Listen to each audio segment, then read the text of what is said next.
The first bullet whistled past Nathaniel McAllister's ear, close enough that he felt the air disturb his graying hair. The second tore through the sleeve of his weathered duster, grazing skin, but drawing no blood. He didn't flinch at either. Instead, he counted. 1, 2. By the time he heard the third shot, Nate had already pivoted behind an outcropping of rock, the motion as fluid as water, finding its course downhill. His Winchester was already pressed against his shoulder eye, aligned with the sight. He didn't rush. He never rushed. That's what had kept him alive through the war between the states and for the hard years that followed.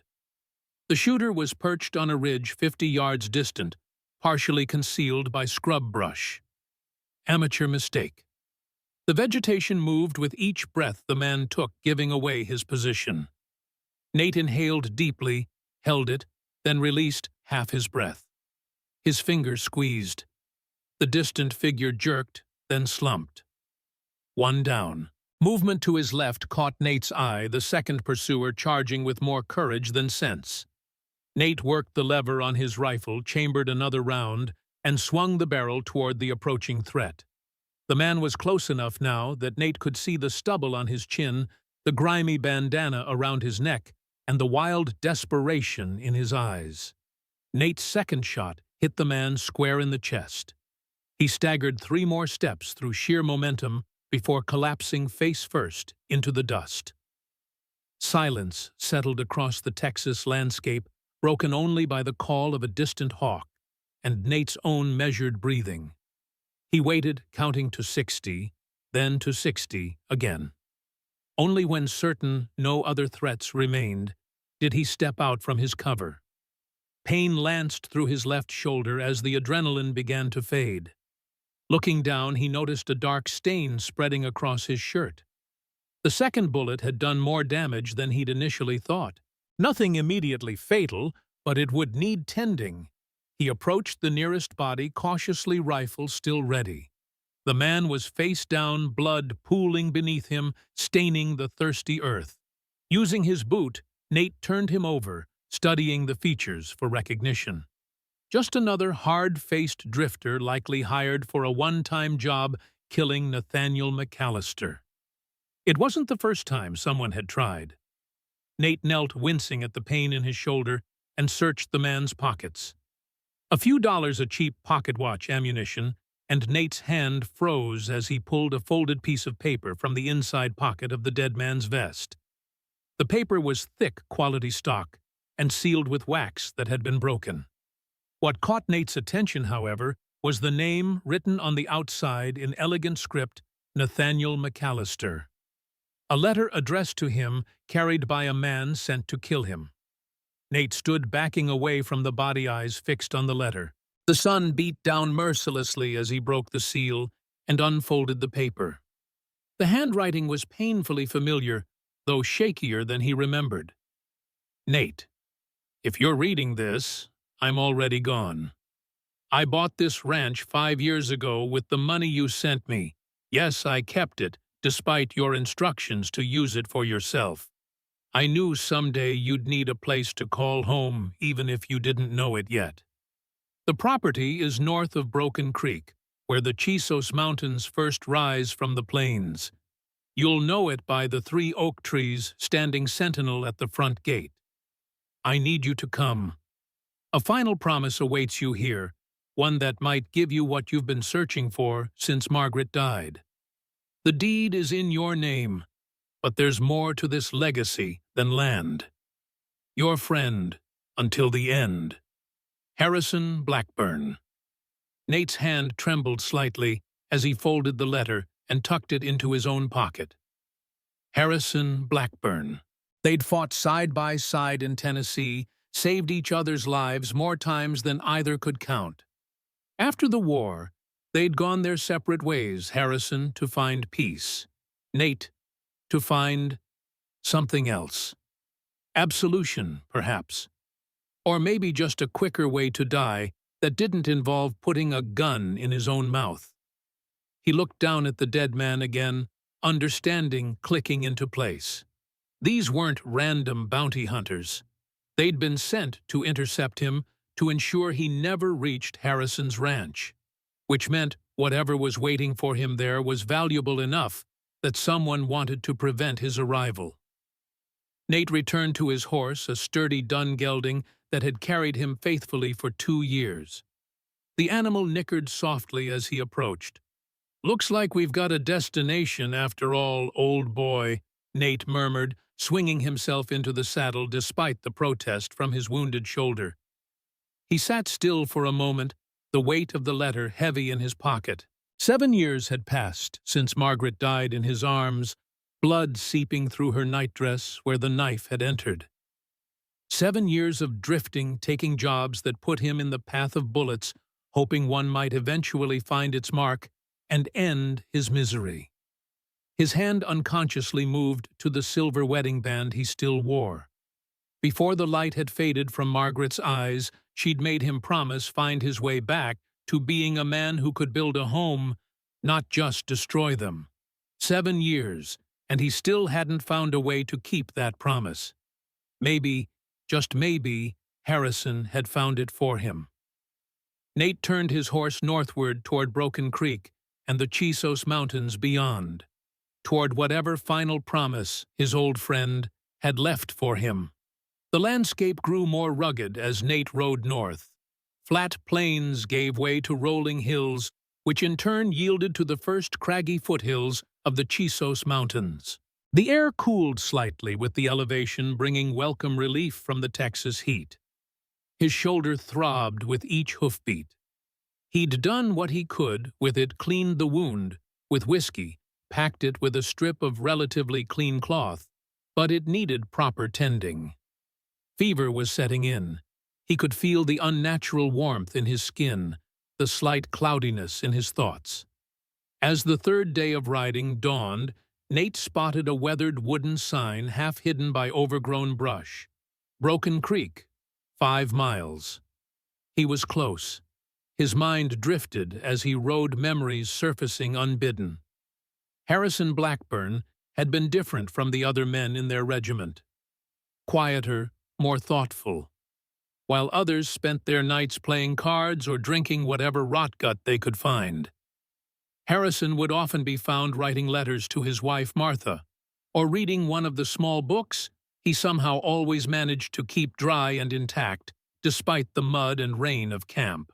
They'd been an unlikely pair, Nate the hardened sharpshooter with uncanny accuracy and a growing reputation for being able to make impossible shots, and Harrison the gentle giant, who'd been a schoolteacher before the war. Yet they'd formed a bond forged in blood and gunpowder that neither had expected to survive the conflict. The last time Nate had seen Harrison was in 1870, 5 years ago. Nate had been in a bad way then, drinking heavily, taking increasingly dangerous jobs, caring little whether he lived or died. Harrison had found him in a saloon in El Paso, dragged him outside and sobered him up with harsh words and cold water. "You think Margaret would want this?" Harrison had demanded, his normally calm voice raised in anger. "You think this is keeping your promise to her?" Nate had swung at him, then a wild, drunken punch that Harrison had easily sidestepped. When Nate had fallen face first into the dirt, Harrison had helped him up, dusted him off, and taken him to a hotel room. The next morning, Harrison had pressed a small leather pouch into Nate's hand. Inside was enough money to start fresh. "I can't take this," Nate had protested. "You can and you will," Harrison had insisted, "but promise me you'll use it to build something, not destroy yourself." Nate had promised, though he hadn't kept his word. He'd sent the money back to Harrison months later, unable to bring himself to use it for any purpose. By then, he'd taken up bounty hunting, using his skills with a rifle to track wanted men. It wasn't building anything, but at least it put his talents to use against men who deserved their fate. Or so he'd told himself.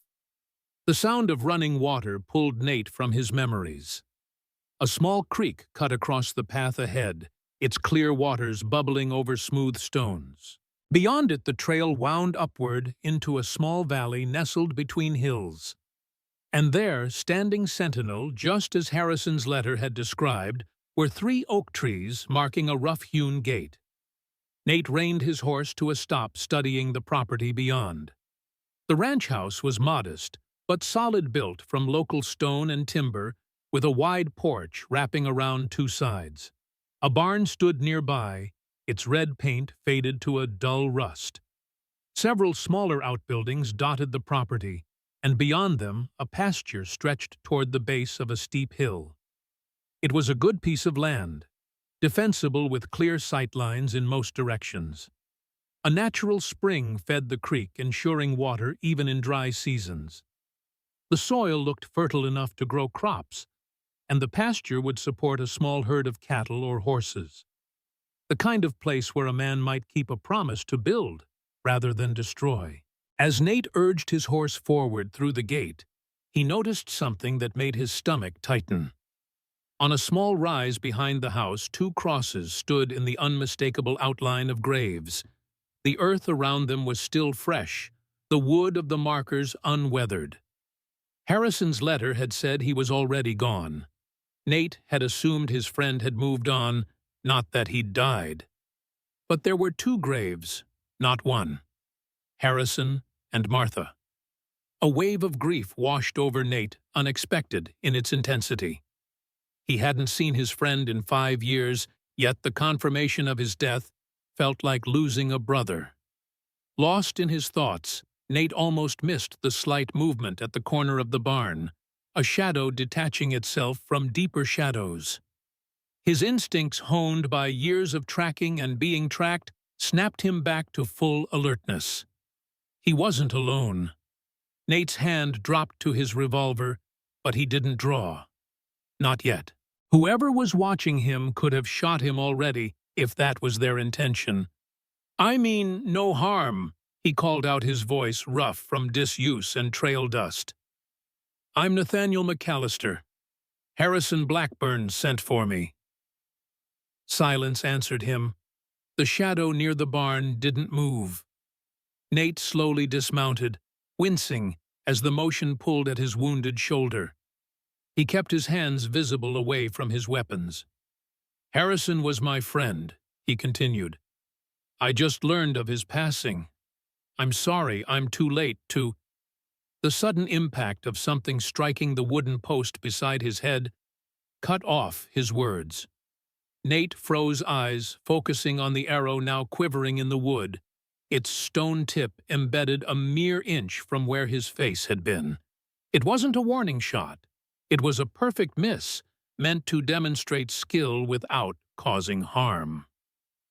Yet, Nate remained absolutely still, eyes scanning the property. The arrow had come from his right, somewhere near the house, not from the barn where he'd spotted movement, which meant there were at least 2 people. "Next one goes through your eye," a woman's voice called out, clear and steady. "State your business, stranger." Before Nate could respond, 3 figures emerged from various hiding spots, one from behind the house, one from the barn, and one from what appeared to be a root cellar whose doors lay open near the garden. They were women, no girls, young women, Native American, Apache by their features and the distinctive patterns woven into their clothing. The oldest couldn't have been more than 24, the youngest perhaps 16. The eldest stepped forward, a bow still drawn, and aimed squarely at Nate's chest. Her face was a mask of determination, her dark eyes assessing every detail of his appearance. "I asked your business," she repeated. Nate kept his hands raised. "As I said, I'm Nathaniel McAllister. Harrison Blackburn was my friend from the war. He sent me a letter asking me to come." The young woman's eyes narrowed. "Harrison's been dead 3 weeks. I just learned of it today," Nate replied evenly. "I'm sorry for your loss. He was a good man." The tension in the air was palpable. The youngest of the 3 women clutched a knife, her knuckles white around the handle. The middle one held what looked like a small leather pouch, perhaps containing something to throw. The eldest, still training her arrow on Nate, studied him with such intensity that he felt as though she were looking straight through to his soul. "You're hurt," she finally said, nodding toward the blood stain on his shoulder. "Got shot. It's nothing serious." "Luna?" the middle one said quietly in the direction of the eldest. "It's him, the man from the photograph." Luna, the eldest, hesitated, then slowly lowered her bow, though she didn't fully relax the string. "Harrison kept a picture," she explained, her voice still wary. "You and him in uniform. He said if a tall man with gray at his temples and eyes like winter came, we should trust you." Her lips tightened. "He didn't say you'd bring trouble with you." Nate frowned. "What trouble?" "You're bleeding. That means someone shot you. That means someone might be following you." Luna nodded to the middle sister. "Ayasha, check his wound. Kimmy, watch the trail." The youngest Kimmy nodded and darted away toward the gate, moving with the silent grace of a deer. Ayasha approached Nate cautiously, her steps measured. "I need to see the wound," she said, her voice softer than her sister's, but no less firm. Nate nodded slowly, removing his duster and unbuttoning his shirt to expose the injury. The cloth he'd packed against it was soaked through with blood, and the skin around the wound was angry and red. Ayasha's expression remained neutral as she examined it, but her eyes betrayed concern. "The bullet went through clean, but it's infected. You need medicine." "I've had worse," Nate replied. Luna snorted. "Men always say that." She finally relaxed her bowstring completely, though she kept the arrow nocked. "Why did Harrison send for you? And why now?"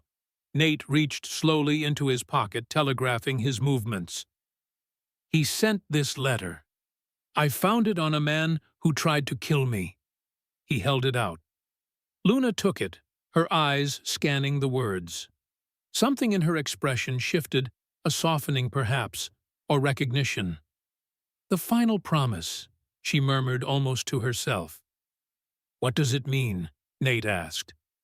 Luna folded the letter and handed it back to him. "It means you should come inside. We have much to discuss, Nathaniel McAllister." She turned toward the house, then paused. "And if you make any move to harm my sisters, I'll put an arrow through your heart before you can blink." Nate believed her. The interior of the ranch house was cooler than the Texas heat outside its thick stone walls, providing natural insulation. It was sparsely but comfortably furnished, with handcrafted wooden tables and chairs, a stone hearth, and simple woven rugs covering portions of the plank floor. Luna gestured for Nate to sit at the kitchen table, while Ayasha gathered supplies to treat his wound. The young woman worked in silence, cleaning the injury with a mixture that smelled of alcohol and herbs. It stung fiercely, but Nate didn't flinch. "You've had practice with this," he observed quietly. Ayasha's hands were steady and skilled. "Harrison's wife, Martha, was a nurse during the war. She taught me." "Martha was a good woman," Nate said. "I only met her once, but Harrison spoke of her often." "She died first," Luna said, from where she stood near the doorway, still watching Nate with wary eyes. "The fever took her 2 days before Harrison followed." A sadness passed over Ayasha's face as she applied a poultice to Nate's wound. "We did everything we could.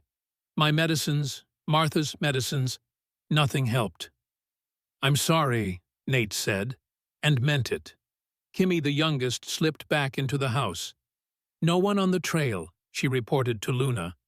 Her gaze fell on Nate, curiosity evident in her expression. "Are you really the man from the photograph, the one Harrison called the best shot in Tennessee?" A ghost of a smile touched Nate's lips. "He exaggerated. I missed plenty." "But not when it mattered," Luna interjected. "That's what he said. Nate never misses when it matters." Ayesha finished bandaging the wound and stepped back. You should rest. The herbs will help with the infection, but your body needs time to heal. Nate nodded his thanks but kept his attention on Luna. You still haven't told me what Harrison meant by a final promise, or why he wanted me here. Luna exchanged glances with her sisters, some unspoken communication passing between them. Finally, she pulled out a chair and sat across from Nate. Harrison Blackburn and his wife saved our lives, she began, her voice measured. 10 years ago, soldiers attacked our village. I was 14, Ayesha, 12, Kimi, just 6. Our parents were killed. We were captured and taken to be sold. Nate's jaw tightened. He knew of such practices, though they were less common now than in earlier years. The selling of captives, especially young girls, was a dark chapter in the history of the frontier.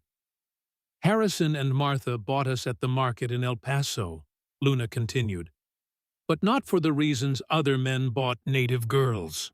Her eyes hardened at memories Nate could only imagine. They brought us here, gave us a home, taught us to read and write English. They treated us like daughters. They were good people, Ayesha added softly. Martha showed me how to combine my people's medicine with the white man's knowledge. Harrison taught us about the law, about property, about how to survive in this world. But not everyone sees us as people, Luna said, her voice taking on an edge. To many, we are still just property, savages. And when Harrison became ill, he knew what might happen to us when he was gone. Kimi, who had been quiet, spoke up. He said you would come. He said you would protect us like he did. Nate felt the weight of that expectation settle onto his shoulders, heavier than any burden he'd carried since Margaret's death. Why me? Because, Bees, Luna said, he trusted you, and because he believed you needed us as much as we need you. The statement hung in the air, challenging Nate's understanding of his purpose here. Before he could respond, Ayesha placed a steaming mug in front of him. Drink this, she instructed. It will help with the fever and pain. Nate accepted the mug, breathing in the earthy, bitter smell. I'm not sure I'm what Harrison thought I was, he said after taking a sip. The liquid was unpleasant, but not intolerable. I'm not the same man he knew during the war. None of us are who we were before, Luna replied. But Harrison believed in you until the end. He said you were a man who kept his promises even when they were hard to keep. Margaret's face flashed in Nate's mind, her smile, her eyes, the way she'd looked at him on their wedding day. And then, unbidden, the image of her final moments, the light fading from those same eyes as she made him promise to find his way back to being a man who could build rather than destroy.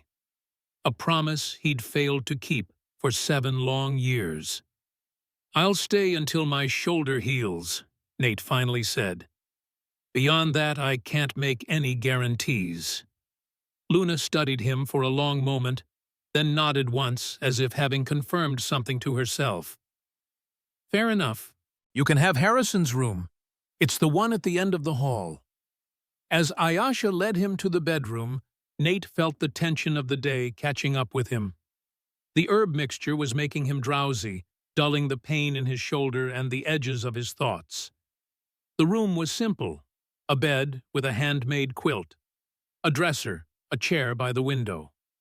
On the wall hung the photograph Luna had mentioned, Nate and Harrison in their Confederate gray, standing side by side, their expressions serious, but their eyes alive with the peculiar brotherhood that forms between men who face death together. Nate sank onto the edge of the bed, exhaustion washing over him in waves. As he lay back, his last conscious thought was of Harrison's letter and the mysterious final promise that had drawn him here. Whatever it was, he had a feeling it would change everything. The fever dreams came as Nate slept vivid and disjointed. Margaret reaching for him across a widening chasm. Harrison, standing on the other side, beckoning. Three shadowy figures with bows and arrows guarding a treasure Nate couldn't identify. And through it all, a voice, sometimes Margaret's, sometimes Harrison's, repeating the same words, "Keep your promise."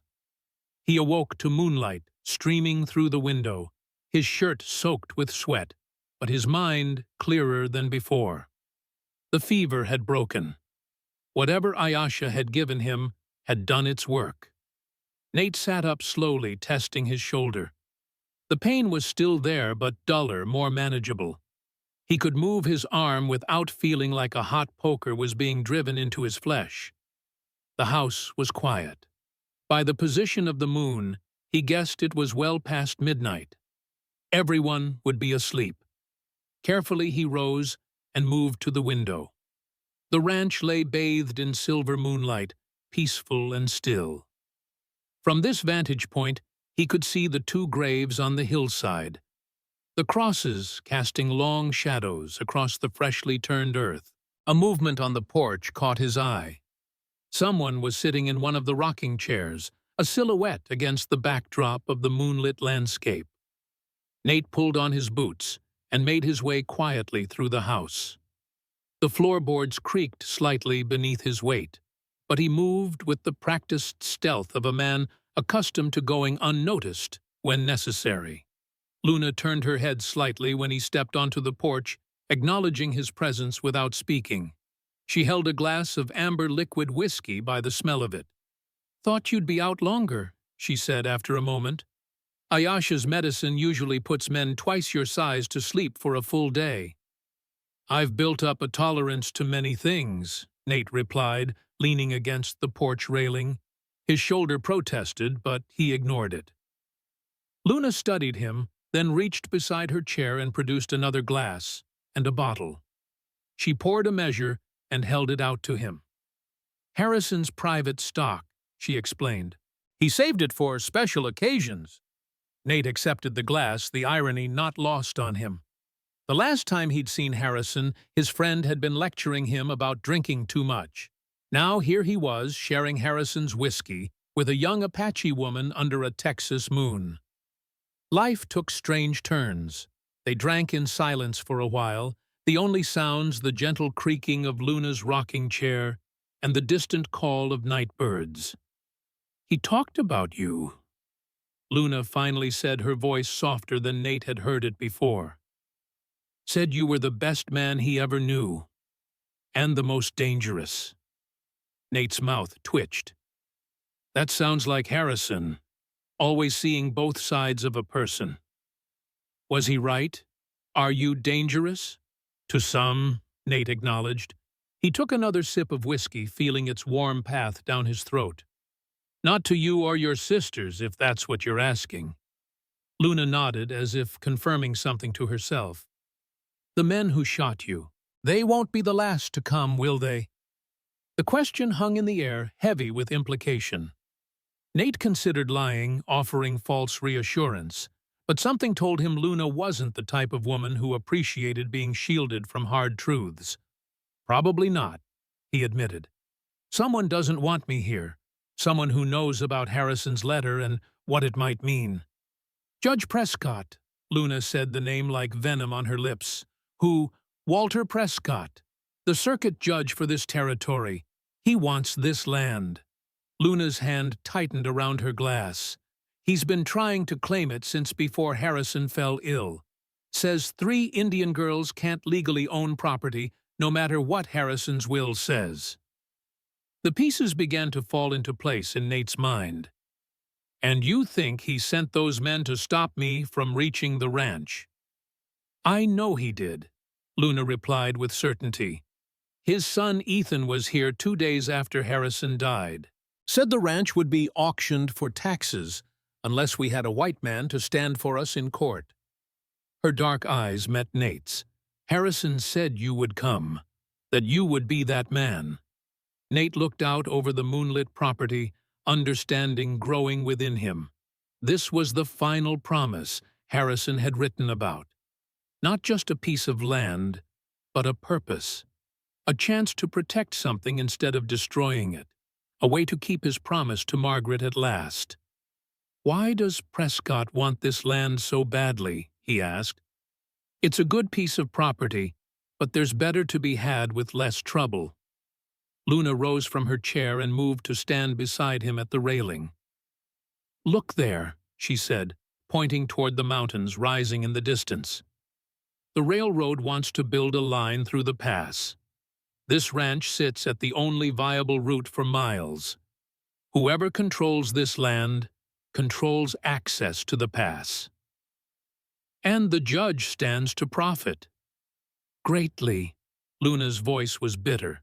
"He's been buying up all the land along the proposed route. Most people sell willingly. He offers good prices. But Harrison refused." "Because of you three," she nodded. "This is our home now, the only one we have left." Nate drained the last of his whiskey, the pieces fitting together in his mind. Harrison had known that without protection, the three women would lose everything once he was gone. He'd reached out to Nate not just as a friend, but as someone with the skills and reputation to stand against men like Judge Prescott. "I'm not sure I'm the right man for this," Nate said honestly.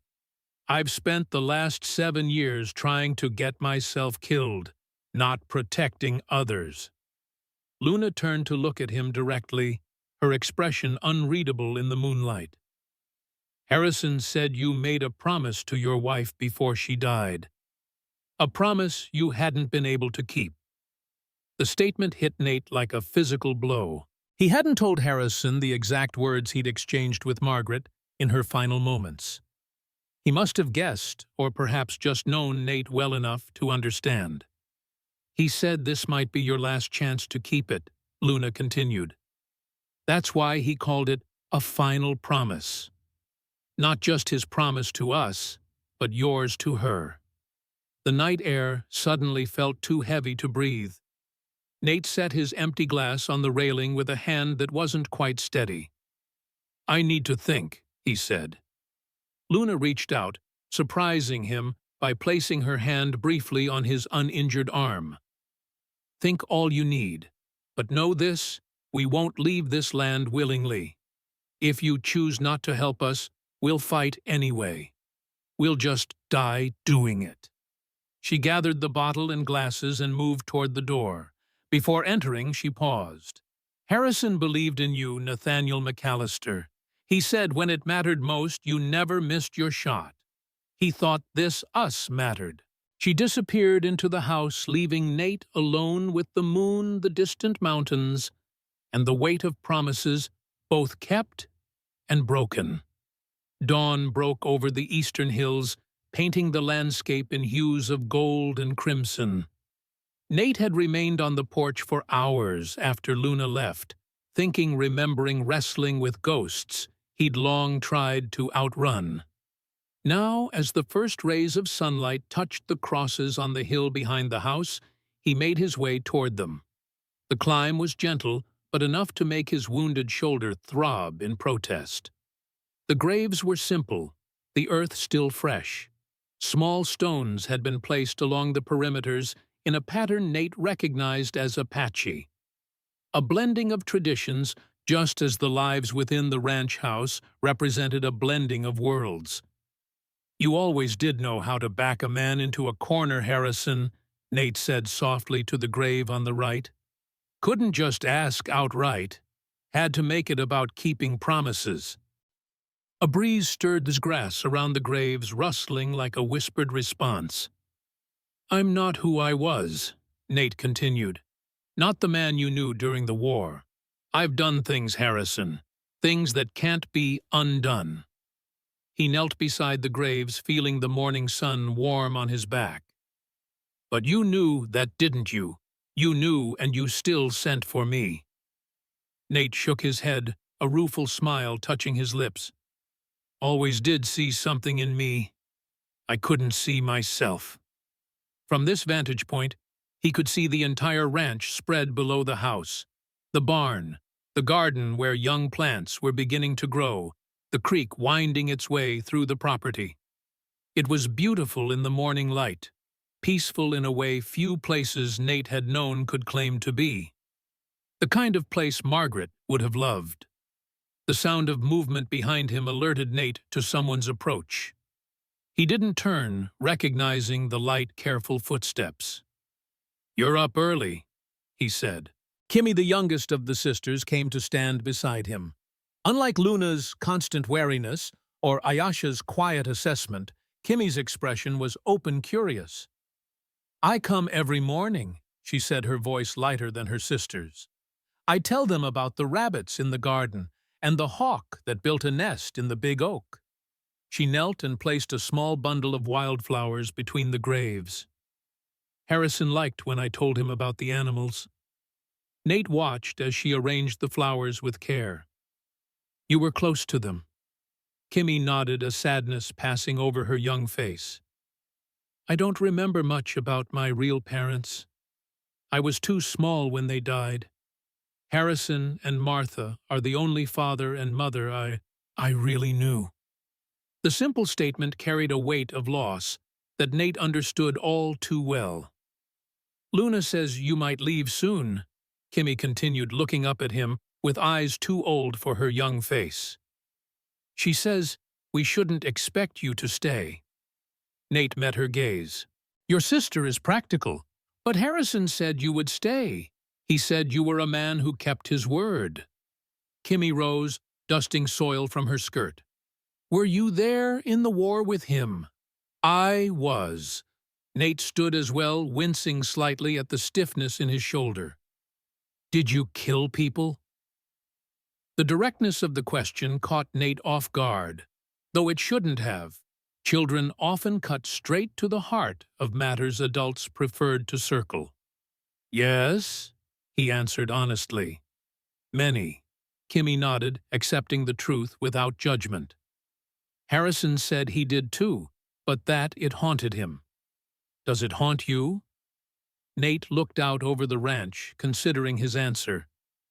"Some deaths more than others. The ones who didn't deserve it.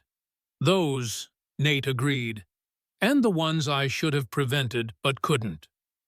Kimmy was quiet for a moment, processing this. "There's breakfast," she finally said. "Ayasha sent me to tell you. She wants to check your wound, too." As they walked back down the hill together, Kimmy spoke again. "If you stay, I could show you the secret places on the ranch. The cave where mountain lions sometimes sleep. The pool where the biggest fish hide. Harrison liked when I showed him those things." There was hope in her voice, carefully contained, but present nonetheless. Nate felt something shift within him, a crack in the wall he'd built around his heart since Margaret's death. "I'd like that, Kimmy," he said, "if I stay." Her smile was quick, but genuine, lighting her face in a way that reminded Nate painfully of the children he and Margaret had once hoped to have. Back at the house, the smell of coffee and fresh bread filled the kitchen. Ayasha was at the stove, stirring something in a cast-iron pot. Luna sat at the table, studying what appeared to be a ledger. "Your shoulder needs checking," Ayasha said without turning around. "Sit." Nate complied, easing himself into a chair. Ayasha set aside her cooking and came to him, unwrapping the bandage with efficient movements. "The infection is receding," she observed, probing gently around the wound. "But you tore the flesh again. You need to rest the arm." "I'll keep that in mind," Nate replied. Luna closed the ledger and regarded him with her usual measured assessment. "Have you decided?" Direct as always. Nate appreciated that about her. "I need to know more," he said.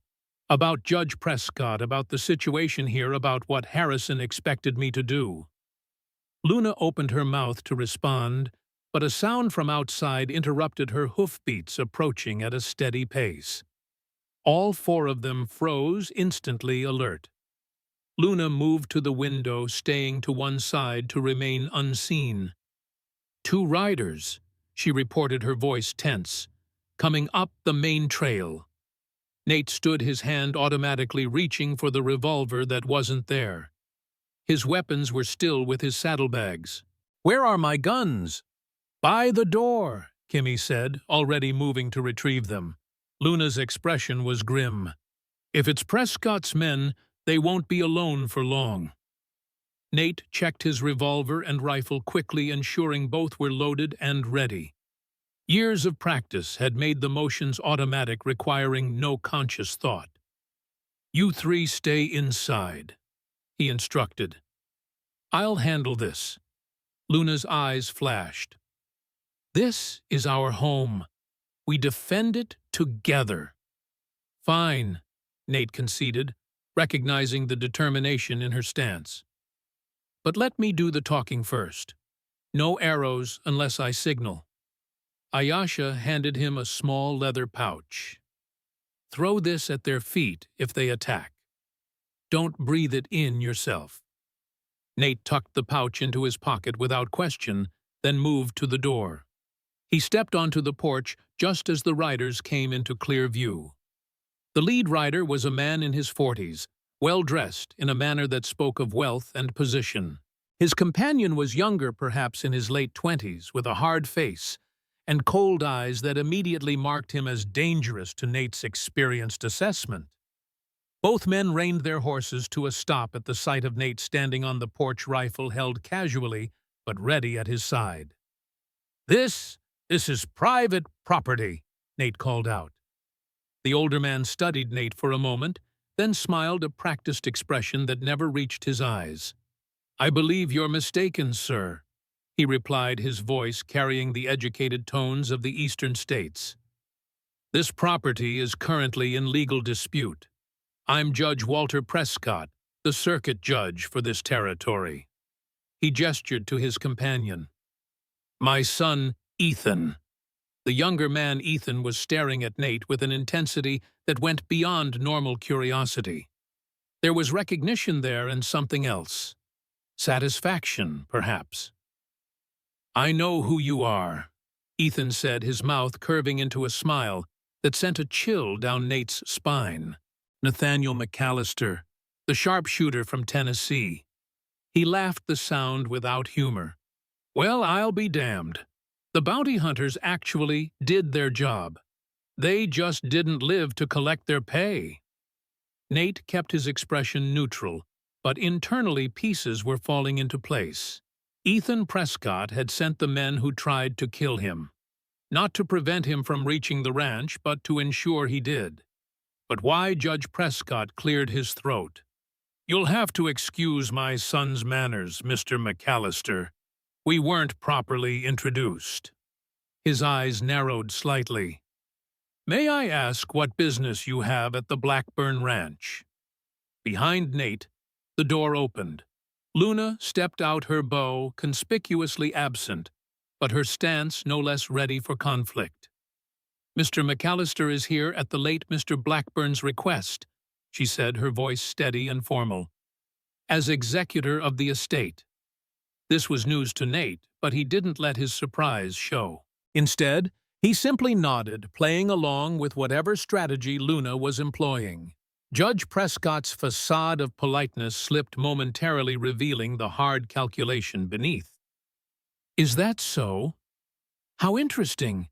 I wasn't aware Harrison had appointed an executor." "It's all legal and proper," Luna continued. "The documents were filed with the territorial office in El Paso last month." "Well, this changes matters somewhat," the judge said, recovering his composure. "You understand, Mr. McAllister, that there are certain complications regarding this property." "I'm beginning to get the picture," Nate replied. Ethan Prescott had not taken his eyes off Nate. "You know there's quite a price on your head in certain parts of Texas for a man who killed a marshal in Laredo 2 years back."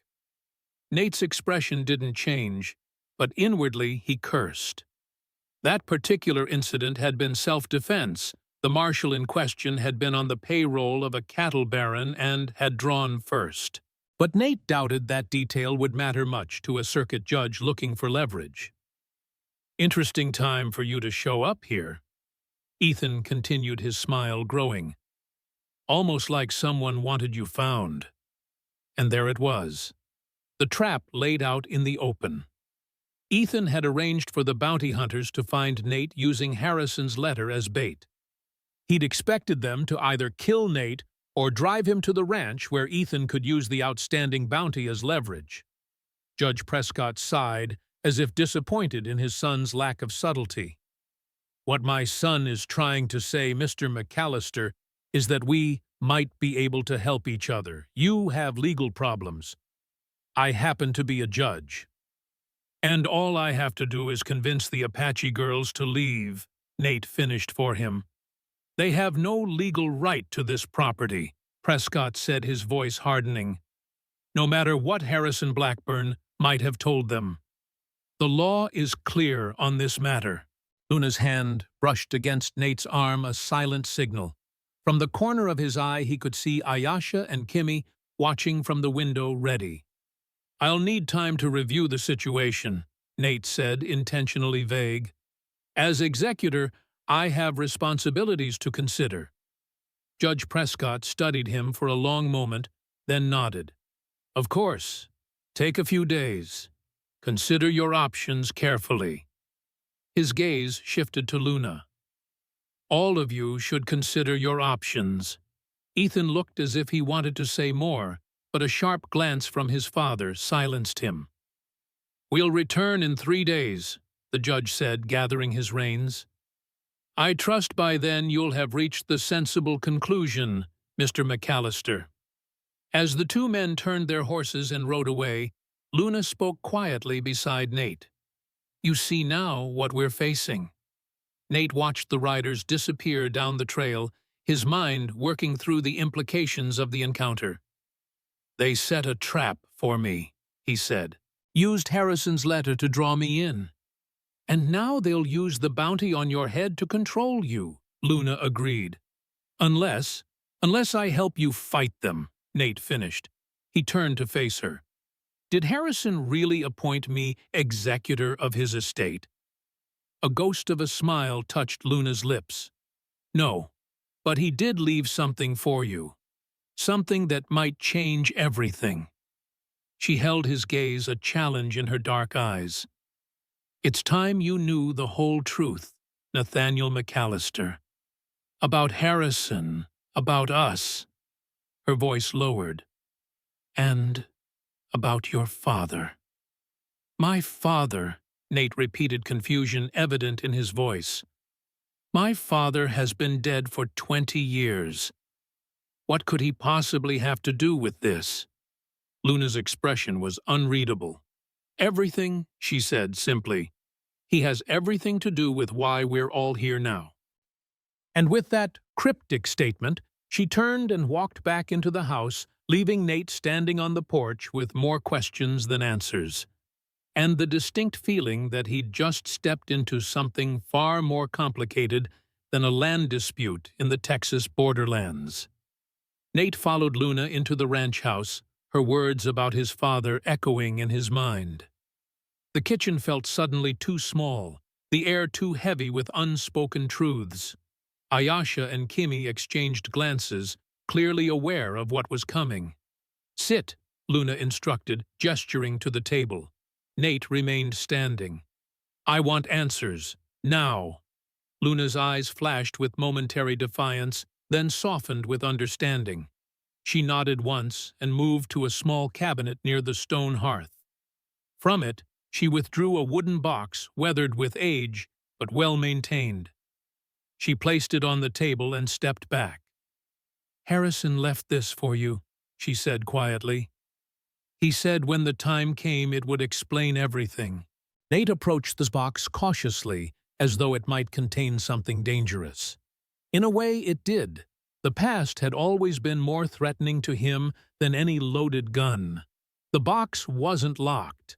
Its hinges creaked as he lifted the lid, revealing a leather-bound journal and a folded piece of yellowed paper. Beneath these lay a tarnished silver pocket watch that Nate recognized immediately. His father's watch, which he'd assumed lost decades ago. "How did Harrison get this?" Nate asked, his voice rough with emotion he hadn't expected to feel. "Read the journal," Luna replied. "Start with the entry marked by the red ribbon." Nate lifted the journal, feeling its weight in his hands, the weight of secrets and memories. A faded red cloth ribbon marked a page halfway through. He opened it there and began to read. April 18th, 1865. The war is over, but some wounds will never heal. Today I met Samuel McAllister again, the first time since we parted ways in Tennessee. He's changed, hardened in ways that go beyond what battle does to a man. We spoke of his son Nathaniel, who has distinguished himself as a sharpshooter in the conflict. Samuel spoke with pride, but also fear. Fear that the killing has changed his boy irrevocably. Samuel confessed something terrible to me tonight, something that weighs heavily on his soul. Before the war, he led a raid on an Apache village near the border. He believed they were harboring Mexican raiders who had stolen cattle from his employer's ranch. He was wrong. The village was peaceful, with no connection to the raiders. 17 people died that day. Samuel carries each death like a stone around his neck, but it's worse than that. He took 3 young girls' captive sisters. He sold them to slave traders in El Paso. He was drunk when he did it, he says, out of his mind with guilt over the killings. When he sobered, he tried to find them again to undo what he'd done, but they were gone. He made me promise something tonight. If I ever found those girls, I was to protect them. And if something happened to him, I was to tell his son the truth, no matter how painful. Nathaniel must know, he said. He must have the chance to right my wrong. Samuel is dying consumption, the doctors say. He won't last the year. I've promised to honor his request, though I pray I never find those girls. Some wounds are better left unprobed. Nate's hands trembled as he turned the page. His father, the man he'd idolized as a child, the man whose moral compass had guided his early years, a murderer of innocence and seller of children. The revelation hit him like a physical blow. He looked up at Luna, understanding dawning with sickening clarity. "You," he said softly, "your village. It was my father who—" Luna's face remained impassive, but her eyes held a depth of emotion that spoke of years of pain carefully contained. "Yes," she confirmed. "Samuel McAllister led the raid that killed our parents. He is the man who sold us." Nate closed the journal, needing a moment to process this terrible truth. His shoulder wound throbbed in time with his heartbeat, a physical counterpoint to the emotional pain lancing through him. "Why didn't Harrison tell me?" He asked the question directed as much at the absent Harrison as at the women before him. All those years, he never said a word. "Keep reading," Luna urged. "There's more." Nate reopened the journal, turning to the next entry. December 3rd, 1870. I found them. After 5 years of searching, I finally found the 3 Apache sisters. They were being sold again, passed from owner to owner, like cattle. The oldest, she calls herself Luna, now looked at me with such hatred when I approached the auction block. She thought I was just another white man come to use them and discard them. I paid more than I could afford, nearly every dollar I had saved. Martha didn't question it when I brought them home. My sweet Martha, who sees the best in everyone, even in a broken old soldier like me. I haven't told Luna and her sisters the truth about how I came to look for them. I haven't mentioned Samuel McAllister. The wounds are too fresh, the hatred too justified. Perhaps someday, when trust has been built, I will tell them everything. For now, it is enough that they are safe. I wrote to Nathaniel today, asking him to visit. I couldn't bring myself to put the truth in a letter. Some things must be said face to face. He didn't respond. I've heard rumors that he's drinking heavily, taking risks no sane man would consider. The war changed him, just as Samuel feared it would. I will try again when the time is right. Samuel's watch sits in my drawer waiting to be returned to his son, along with the burden of truth it represents. Nate turned pages, scanning through the years of entries. He saw his own name appear occasionally.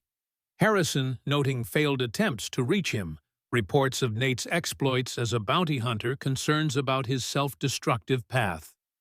The final entry was dated just 3 weeks ago, the handwriting noticeably shakier than the earlier pages. March 30th, 1875. I am dying. The doctor doesn't say it, but I can see it in his eyes. Martha is already gone, taken by the same fever that now burns through me. My only comfort is that I will join her soon. My greatest regret is that I never told Nathaniel the truth. The girls know now I told Luna everything last week. I expected hatred, but instead found forgiveness.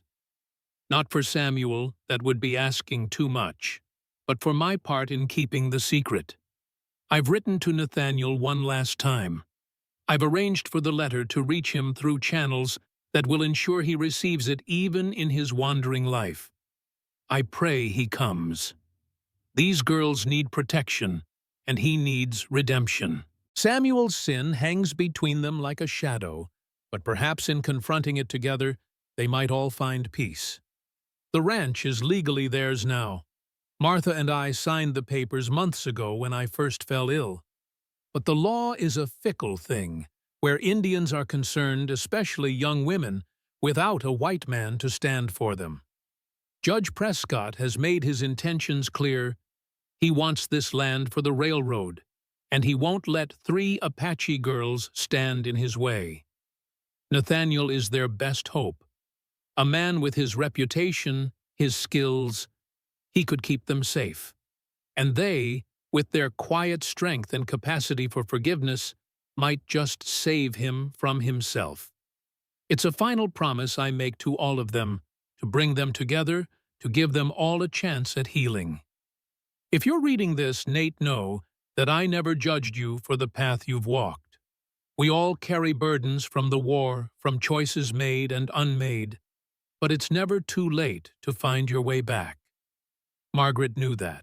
It's why she made you promise to build rather than destroy. This is your chance to keep that promise. Your friend, until the end, Harrison.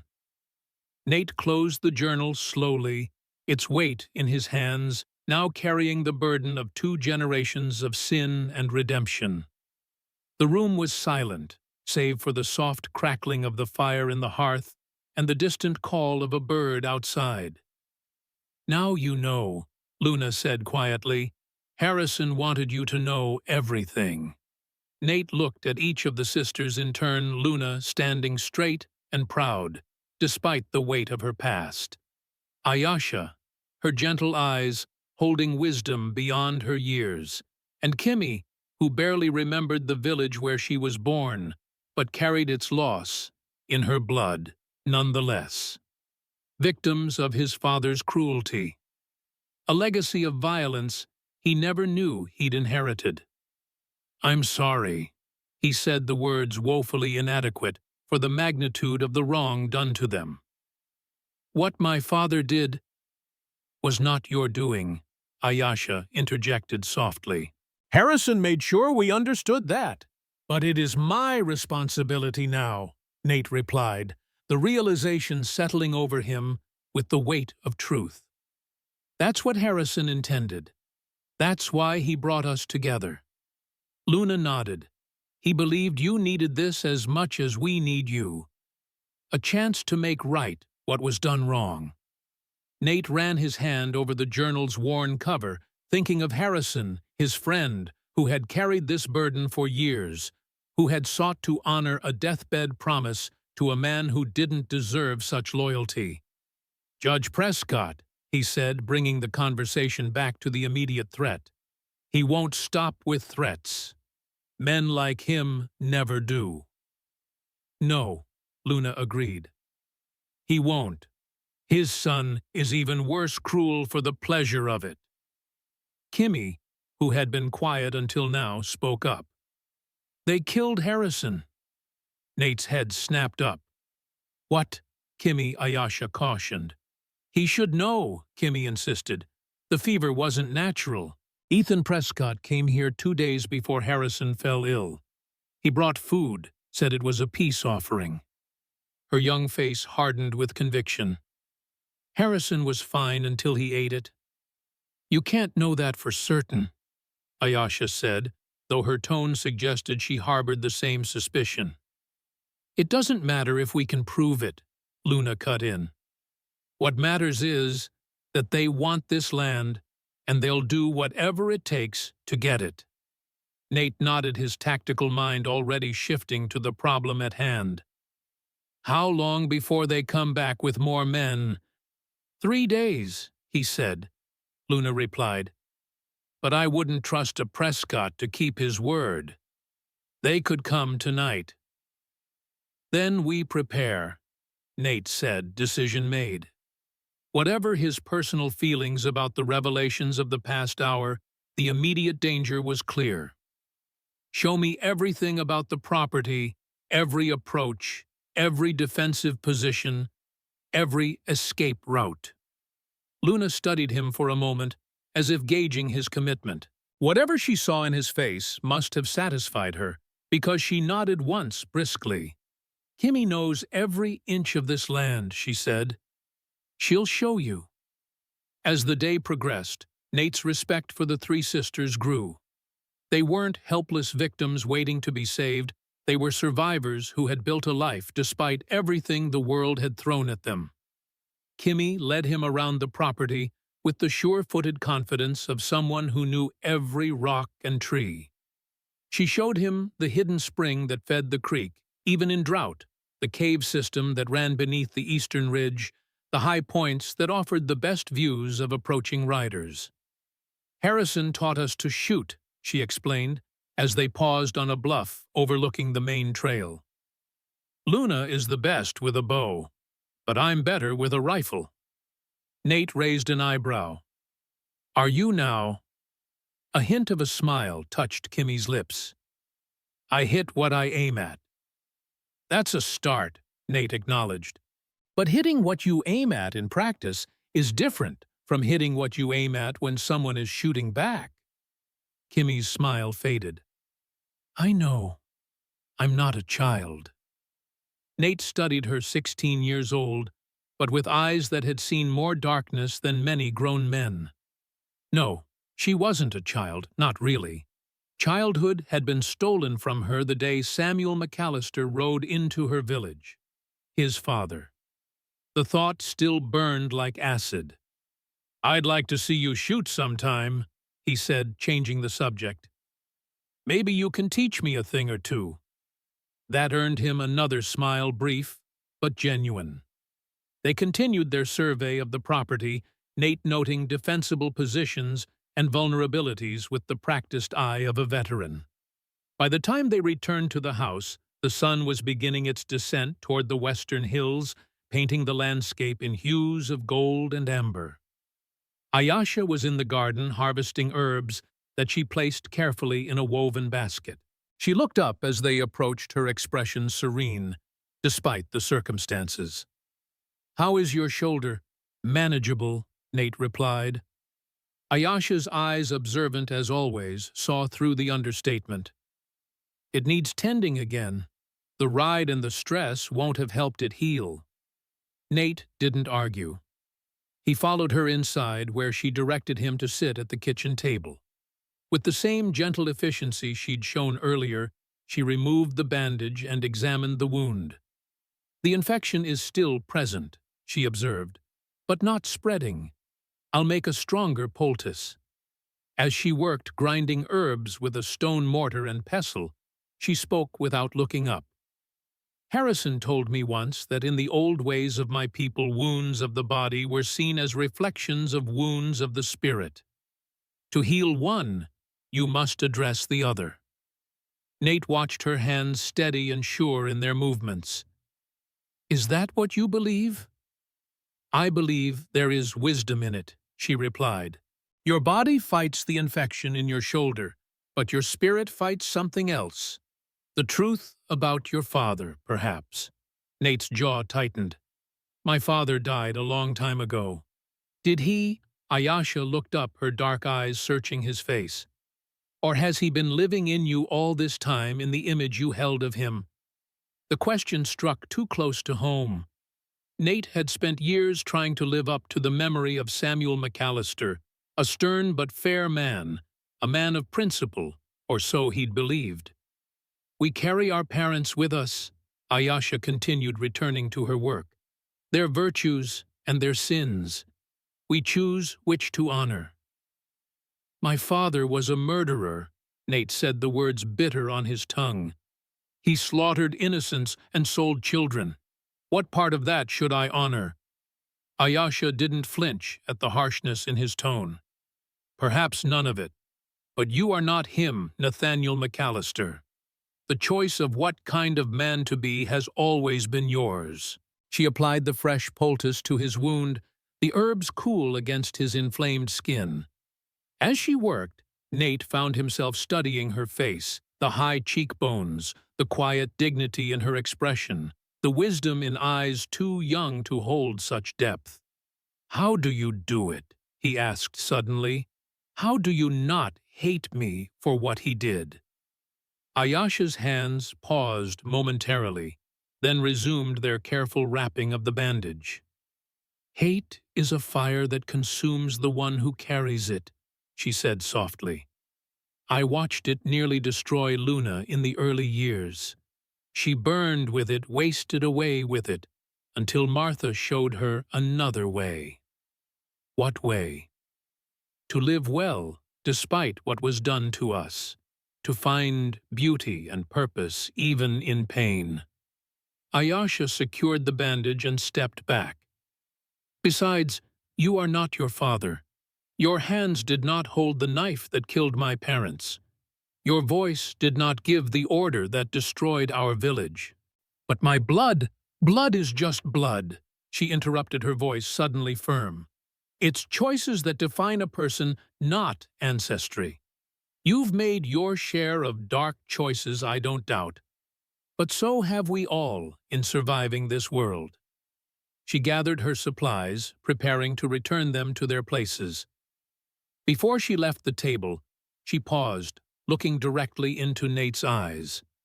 Harrison believed you were a good man who had lost his way. That's why he sent for you. Not because of your father's sin, but because of your own potential for redemption. With that, she left him to his thoughts, which swirled like autumn leaves in a windstorm, chaotic, uncontrollable, impossible to grasp. Evening brought a hushed quality to the ranch, a deceptive peacefulness that belied the danger lurking on the horizon. Luna had stationed herself on the porch, rifle across her knees, watching the trail with unwavering vigilance. Ayasha prepared a simple but hearty meal of stew and cornbread, the domestic normalcy of it striking Nate as oddly comforting amid the turmoil of the day. They ate together at the kitchen table, the conversation sparse but not uncomfortable. Kimmy spoke of a fox she'd seen near the creek that morning, its coat so red it seemed to glow in the dawn light. Ayasha mentioned that the herb garden needed expanding if they were to have enough medicinal plants for the winter. Luna said little, her mind clearly on the threats that loomed. After the meal, as Kimmy and Ayasha cleared the dishes, Nate took out Harrison's journal again. There was more to read, more to understand about how his old friend had come to this place, to these women, to this final request. Luna noticed his interest. There's more, she said quietly, in his study. She led him to a small room off the main hallway, a space that clearly had been Harrison's private sanctuary. Bookshelves lined the walls, filled with volumes ranging from practical manuals on ranching to poetry and philosophy. A solid oak desk stood beneath the window, its surface neat and ordered even in its owner's absence. Luna crossed to a painting on the wall, a landscape of mountains that Nate recognized as the view from the ranch. She removed it, revealing a small safe built into the wall behind it. "The combination is your wedding date," she said, stepping back. "Harrison said you'd remember it." Nate stared at the safe, then at Luna. "How would he know my wedding date?" "He knew more about you than you might think," she replied. "He kept track of you over the years, even when you thought no one was watching." Nate approached the safe, his fingers hesitating over the dial. April 12th, 1866. The happiest day of his life, and the beginning of the shortest. He and Margaret had had barely a year together before she was taken from him. The lock clicked open on the third number. Inside lay a stack of papers, legal documents, by the look of them, and another smaller journal. Nate removed both, setting them on the desk. The top document was a deed to the ranch dated 6 months earlier. It listed the owners as Luna Ayasha and Kimi, their Apache names written first, followed by the English names Martha and Harrison had given them. The document was properly notarized and bore the seal of the Territorial Land Office. "This looks legal," Nate observed, scanning the formal language. "It is," Luna confirmed. Harrison made sure of it. He paid extra to have it filed properly with multiple copies in different offices. "Then why is Judge Prescott so confident he can take the land?" Luna's expression darkened. "Because the law protects men like him, not women like us. He's counting on no one being willing to stand against him on behalf of 3 Indian girls, as he calls us." Nate set aside the deed and picked up the smaller journal. Unlike the one he'd read earlier, this one was newer, its leather cover less worn by time and handling. He opened it to the first page. "My private thoughts regarding NM and the girls, not to be shared until after my death, and then only if necessary. HB." The entries were sporadic, spanning the past 5 years. Many detailed Harrison's attempts to locate Nate, his concerns about the path his friend had chosen, his hopes for eventual reconciliation. Others focused on the sisters, their progress, their healing, their growth into young women of strength and character. One entry dated 2 years earlier caught Nate's attention. "Ethan Prescott came by the ranch today ostensibly to discuss water rights for his father's nearby property. His true purpose was transparent. He couldn't keep his eyes off Luna. There is something disturbing in that young man's gaze, something that makes me fear for her safety when I am gone. I have taught the girls to shoot, to defend themselves, but it may not be enough against the power of the Prescott family. They need a protector, someone whose reputation alone might give men like Ethan pause. I think again of Nathaniel. The stories that reach me speak of a man feared throughout the territory. The sharpshooter from Tennessee, they call him now. A killer for hire, some say, though I know there must be more to it than that. The Nate I knew could never become purely that. Perhaps his fearsome reputation could serve a nobler purpose.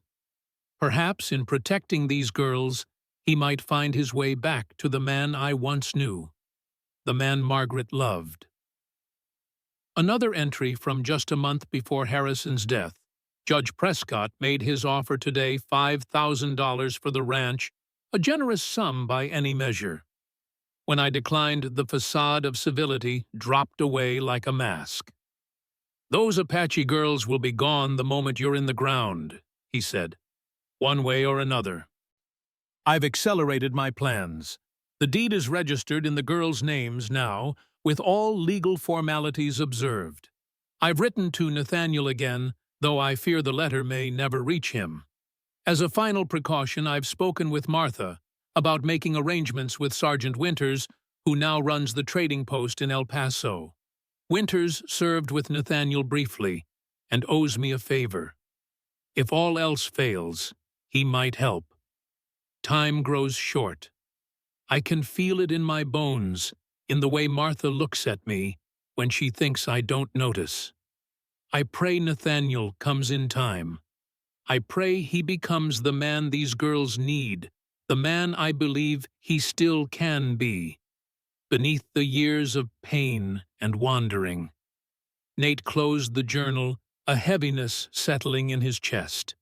Harrison had seen this moment coming, had tried to prepare for it from beyond the grave, had tried to save not just the 3 Apache sisters, but Nate himself. "Harrison was a good man," Luna said, breaking the silence. "Better than most." "Yes," Nate agreed quietly. "He was. Do you understand now why he brought you here? Why he wanted you to know about your father?" Nate looked up at her, seeing not just the woman she was, but the frightened 14-year-old girl she had been torn from her home. Her parents murdered before her eyes, sold like property at the hands of Samuel McAllister. "He wanted me to make amends," Nate said, "for what my father did." "No," Luna shook her head. "He wanted you to find purpose again. The amends are secondary, important, but secondary." She moved to the window, looking out at the darkness that had fallen over the ranch. "Harrison saw something in you worth saving, Nathaniel McAllister. Something beyond the killer you've become. He believed that in saving us, you might save yourself." Nate didn't respond immediately. The weight of Harrison's expectations of his father's sins, of these women's need for protection, it all pressed down on him like a physical burden. Could he be what they needed? Could he find his way back to being the man Margaret had loved? The man who had once dreamed of building a home rather than destroying them? "Judge Prescott will come," Luna said, turning back to face him. "And he won't come alone. Whatever you decide, we need to be ready." Nate nodded, decision crystallizing within him. "We'll be ready." The next morning dawned clear and cool, the Texas spring offering a brief respite from the heat that would come with summer. Nate rose early, his shoulder less painful thanks to Ayesha's ministrations. He found Luna already awake, cleaning her rifle on the porch. "Couldn't sleep?" he asked, settling into the chair beside her. "Sleep is a luxury in times like these," she replied, not looking up from her task. "What's your assessment of our situation?" Direct as always. Nate appreciated that about her. "Difficult, but not hopeless," he said honestly. "The ranch is defensible, and you 3 know how to handle yourselves. But Prescott has numbers, and the law on his side, or at least the appearance of law. And you, where do you stand?" Nate had spent much of the night considering that very question. The revelations about his father, the truth of Harrison's intentions, the responsibility now laid at his feet, it was more than he'd bargained for when he'd followed the trail to this ranch. "I'm staying," he said simply, "at least until this business with Prescott is settled." Luna nodded as if she'd expected nothing less. "And after?" After? The future had been a concept Nate had avoided for 7 years, living day to day, job to job, with no thought beyond the next horizon. The idea of after was foreign, almost uncomfortable. "Let's survive the now first," he deflected. Luna accepted this with another nod, returning to her rifle. They sat in companionable silence as the sun rose higher, casting long shadows across the yard. The quiet was broken by the sound of a horse approaching a single rider coming fast up the trail. Luna was on her feet in an instant, rifle raised. Nate stood beside her, hand on his revolver. The rider came into view, a young Mexican man on a lathered horse, pushing the animal hard.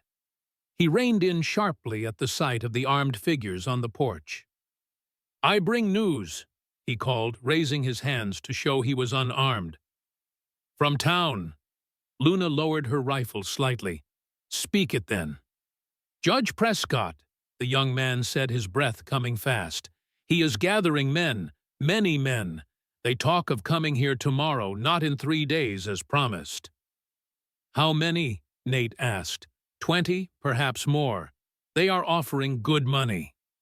Nate exchanged a glance with Luna. 20 armed men was more than they could hope to hold off with just the 4 of them, no matter how defensible the property. Who sent you to warn us? Luna asked, suspicion evident in her tone. The young man, barely more than a boy, really straightened in his saddle. My father works at the livery. He heard them talking. He sent me because... He hesitated, then continued with quiet dignity. Because Senor Blackburn saved my sister last winter when the fever came. We owe him. Luna's expression softened slightly. Thank you for the risk you've taken. Ride back carefully. Don't let them see you've been here. The young man nodded, turned his horse, and rode away, leaving a cloud of dust in his wake. Tomorrow, Luna said quietly, not 3 days. We need to prepare, Nate replied. And we need a plan that doesn't involve shooting it out with 20 hired guns. They went inside to find Ayasha and Kimmy already awake, and working Ayasha grinding herbs with focused intensity, Kimmy cleaning her own rifle with methodical care. Trouble? Ayasha asked, noting their expressions. Prescott's coming tomorrow with 20 men, Luna informed them. We need to be ready to leave. Kimmy's head snapped up. Leave, this is our home, and we can't defend it against those odds, Luna countered. Not directly. Nate watched the exchange, seeing the determination in all 3 women to protect what was theirs, what Harrison and Martha had given them. He thought of the cave system Kimmy had shown him the day before the hidden spring, the natural features of the land that might give them an advantage. We don't leave, he said, decision made.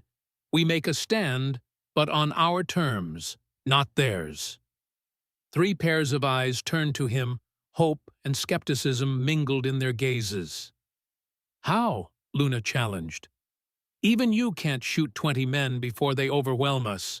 No, Nate agreed. But I don't have to. A plan was forming in his mind, risky, but with a chance of success. Prescott wants this land for the railroad. He needs it intact, usable. That gives us leverage. And he outlined his thinking, not a direct confrontation, but a strategic defense that would make the cost of taking the ranch too high for Prescott to pay. They would prepare the property with traps and defensive positions, using their knowledge of the land to their advantage. If we can hold them off long enough, make it clear that they'll have to burn the ranch to the ground to take it, Prescott might reconsider, Natum explained. The railroad won't want land that's been scorched and destroyed. And if he's willing to destroy it anyway, Luna asked, ever practical. Then we have the caves as a fallback, Nate replied. We can retreat there if necessary, survive long enough to regroup. It wasn't a perfect plan, but it was better than abandoning the ranch without a fight, or facing overwhelming odds in a direct confrontation. It could work, Ayasha said thoughtfully, especially with what I've been preparing. She gestured to the herbs she'd been grinding. These mixed with certain minerals create a smoke that blinds and confuses, not permanently, but long enough to gain advantage. Kimmy nodded eagerly. And I know where to set traps along the approaches, places where the horses will stumble if they don't know the path. Luna was the last to agree, her practical mind considering all angles before she nodded.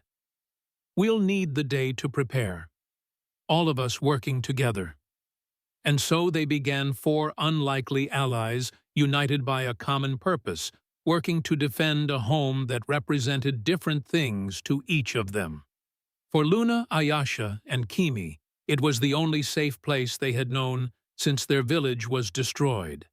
For Nate, it was becoming something he hadn't experienced in 7 long years, a cause worth fighting for.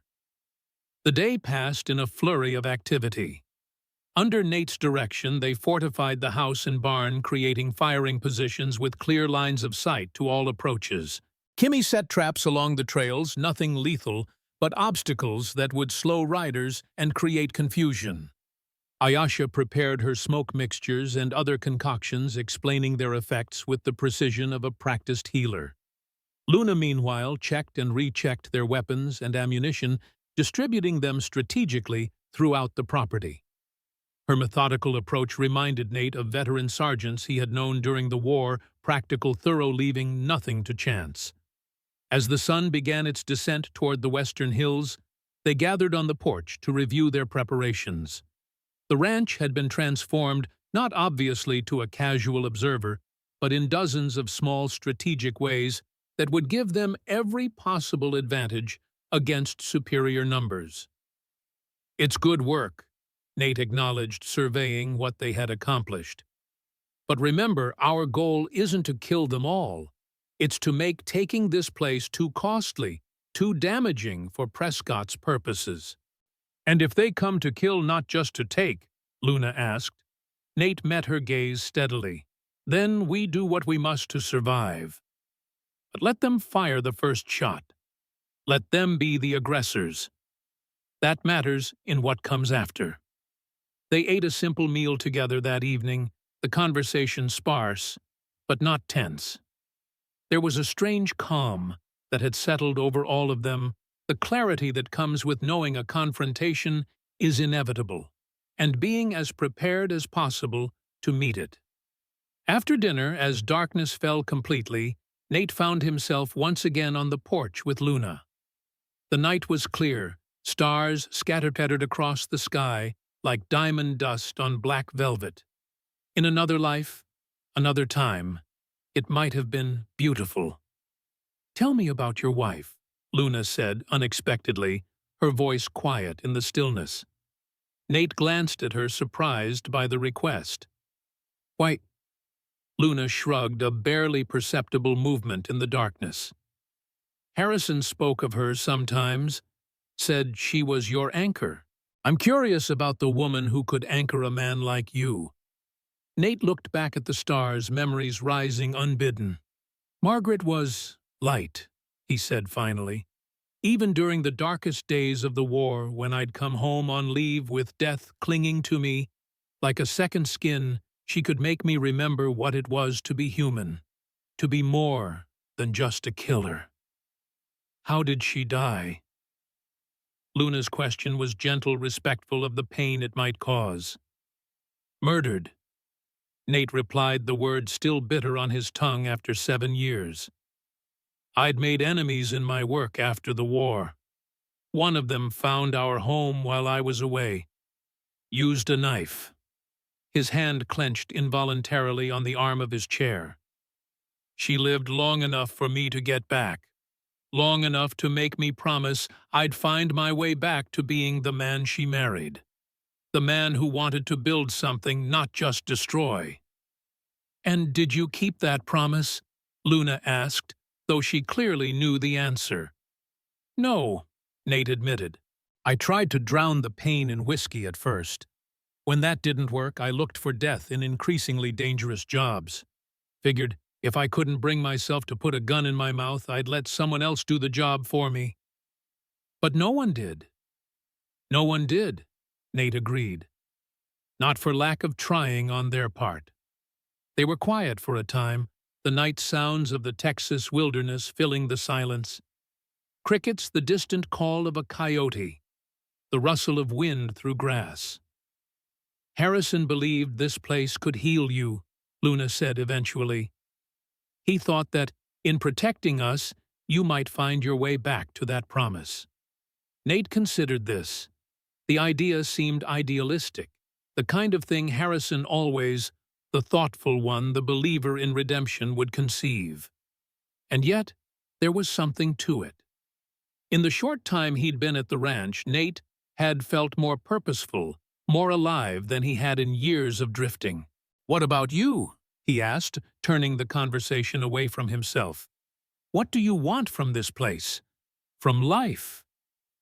Luna seemed startled by the question, as if no one had asked her about her own desires in a very long time. "Peace," she said after a moment's thought. "Safety for my sisters." the chance to live without fear. She paused, then added more quietly, and someday, perhaps, to find others of my people, to remember the songs and stories of my childhood before they fade completely from memory. It was the most personal thing she had shared with him, a glimpse of the woman beneath the warrior's exterior. Nate found himself wanting to know more about her people, about her memories, about the girl she had been before Samuel McAllister's raid had changed everything. But the moment was interrupted by the sound of Kimmy calling from inside the house. Luna rose immediately, the brief vulnerability in her expression replaced by the alert vigilance that seemed her natural state. "Try to get some rest," she advised Nate before heading inside. "Tomorrow will demand everything we have." Nate remained on the porch after she left, looking out at the land that had suddenly come to mean so much to all of them. Harrison's final gift, a chance at redemption, wrapped in danger, and the legacy of past sins. He thought of what awaited them tomorrow, Prescott and his men, violence, and the potential for more death. And for the first time in 7 years, Nate found himself praying he would survive the coming fight. Not for his own sake, but for the 3 women who had already lost so much, who deserved the chance to build the life Harrison and Martha had tried to give them. Perhaps in helping them keep their home, he might finally find his way back to Margaret's last wish for him. The dawn came gray and cool, a thin layer of clouds obscuring the sun's rise. Nate woke before first light, his body remembering the rhythms of impending conflict from years of similar mornings during the war. His shoulder ached dully, but the infection was clearly receding thanks to Ayasha's treatments. He would be able to shoot if necessary, and he had little doubt it would be necessary before the day was done. He found the others already awake and making final preparations.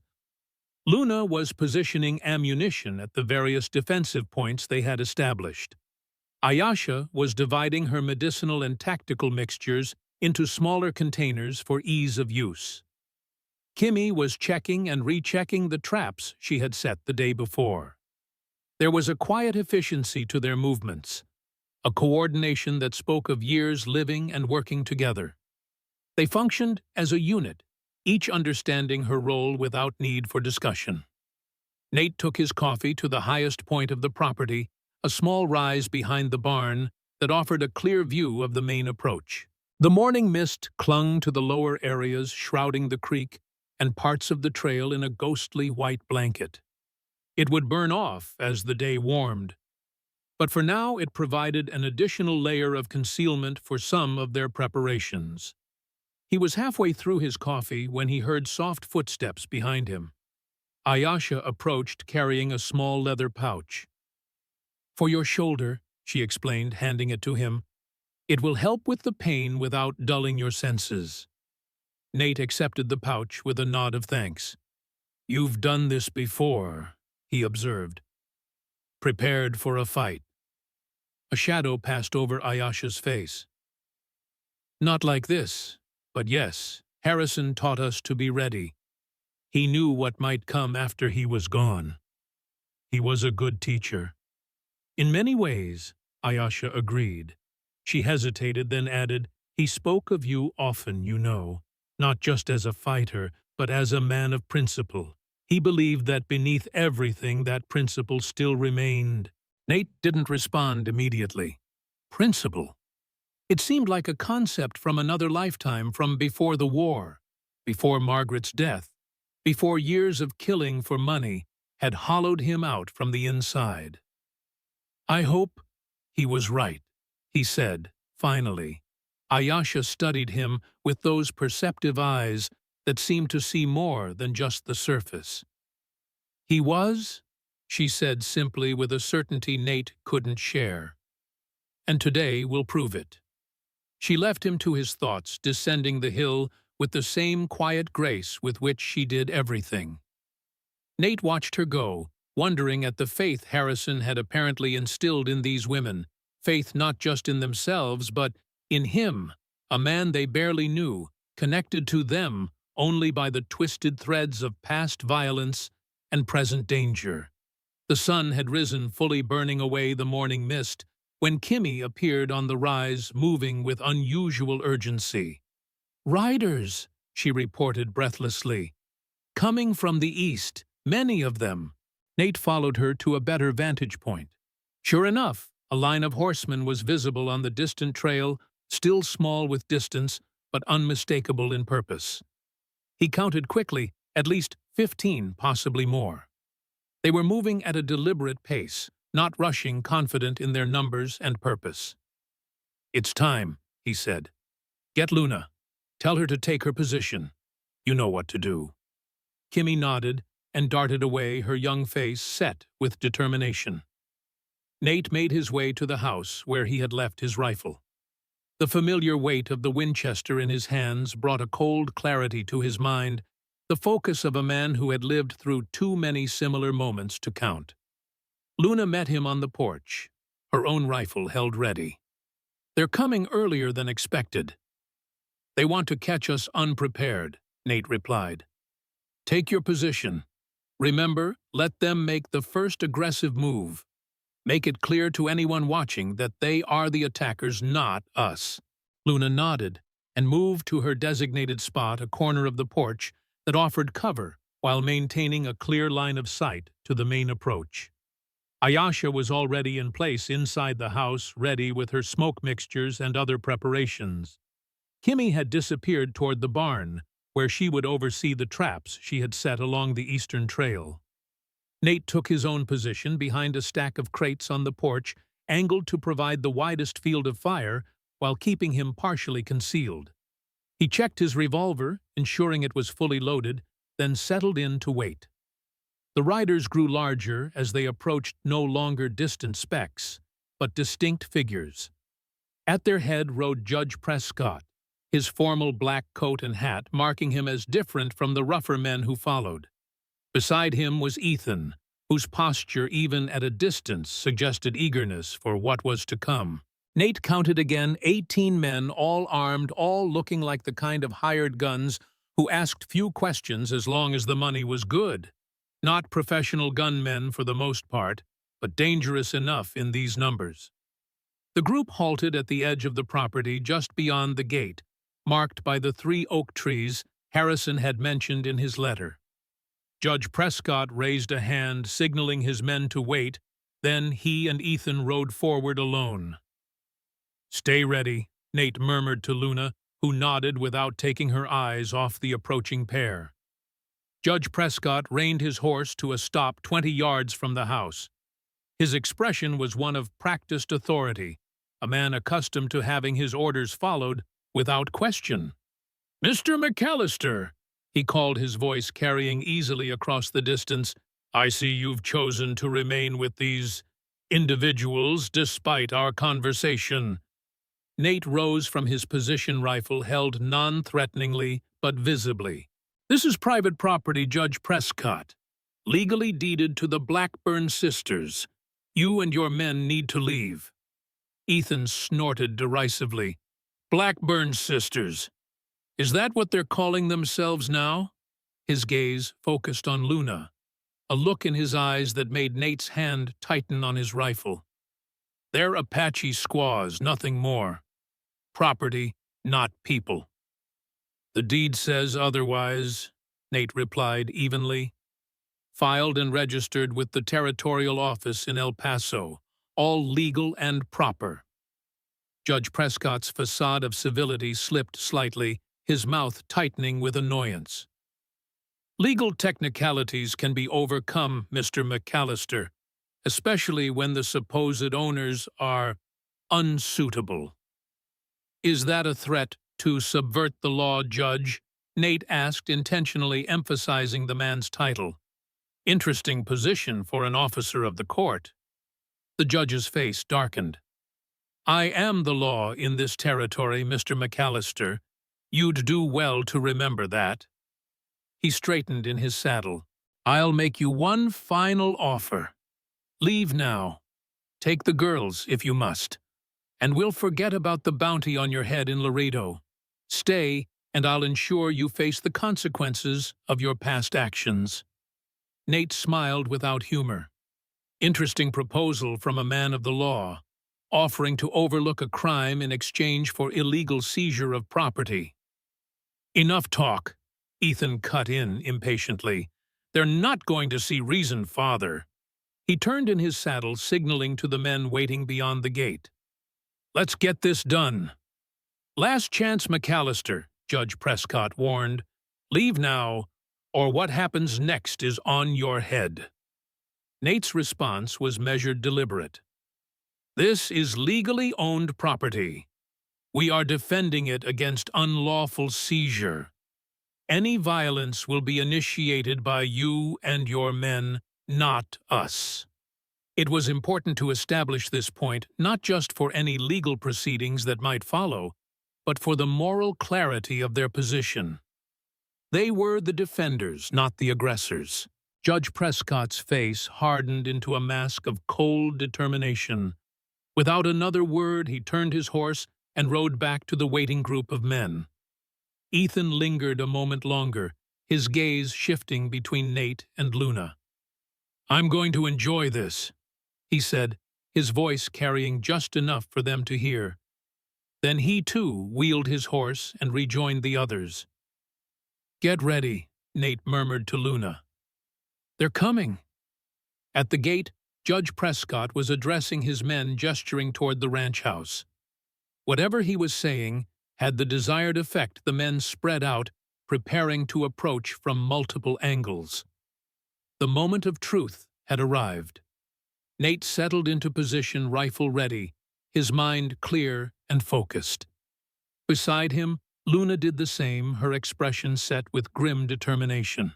Whatever happened in the next few hours would determine not just the fate of the ranch, but the future of all four of them, bound together by Harrison's final promise, by a legacy of violence and hope, and by the chance for redemption none of them had expected to find. Judge Prescott's men moved with the calculated precision of experienced fighters.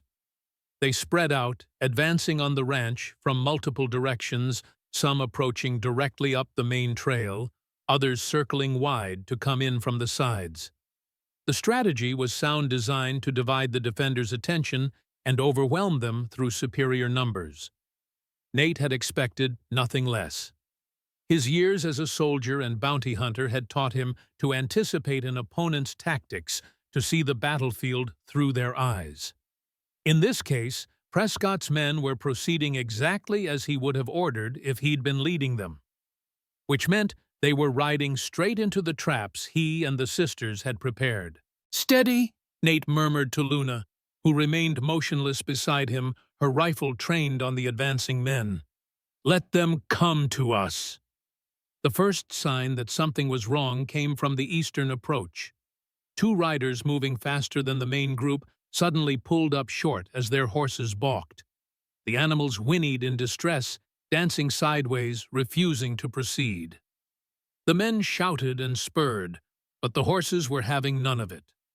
Kimmy's traps, carefully placed burrs and caltrop-like devices hidden in the tall grass, were doing their work. The young Apache woman had known exactly where to place them to be most effective, without causing serious harm to the animals. "The southern group is approaching the creek," Luna reported quietly, her keen eyes tracking movement Nate couldn't yet see from his position. "Let them reach it," Nate replied, a grim smile touching his lips. Moments later, a shout of alarm rose from that direction. Nate didn't need to see to know what had happened. The seemingly solid ground at that creek crossing concealed a muddy pit that Kimmy and Ayasha had prepared, not deep enough to seriously injure, but more than sufficient to trap horses and create confusion. Judge Prescott, still positioned at the gate with his son, raised a hand in frustration. "Move forward," he bellowed to his hesitating men. "They're just women and one man." The remaining attackers advanced more cautiously, now alert for traps. 6 riders approached directly toward the house, weapons drawn, but not yet firing. They were the immediate threat. "Remember," Nate said to Luna, Let them make the first move. The riders came within 50 yards of the house and halted. One of them, a grizzled man with a scar running down his cheek, called out, "We don't want to hurt you folks. Just come out peaceful-like, and this can end without bloodshed."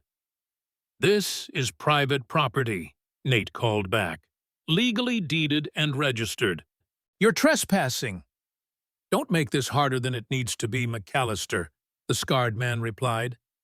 "The judge says this property's in dispute. We're just here to secure it until the courts decide." "With 18 armed men," Nate scoffed. "That's not how the law works, and you know it." The scarred man shrugged. "Last chance to come out peaceful. Last chance for you to leave with your lives." Nate countered his voice, carrying the weight of a man who had killed before, and would do so again if necessary. A tense silence followed, broken only by the distant shouts of the men still struggling with the traps at the creek and the eastern approach. The scarred man glanced back toward Judge Prescott, seeking guidance. The judge nodded once, decisively. "Take them," the scarred man ordered, raising his rifle. The first shot cracked through the morning air, splintering wood on the porch railing near Nate's position. The battle had begun. Nate's response was immediate and devastating. His first shot caught the scarred man high in the shoulder, spinning him from his saddle. His second struck another rider in the leg. Neither shot was meant to kill, at least not immediately, but both removed threats from the fight. Beside him, Luna fired with similar precision, wounding rather than killing when possible. The strategy was deliberate. Dead men created vengeful families and legal consequences. Wounded men required care and served as warnings.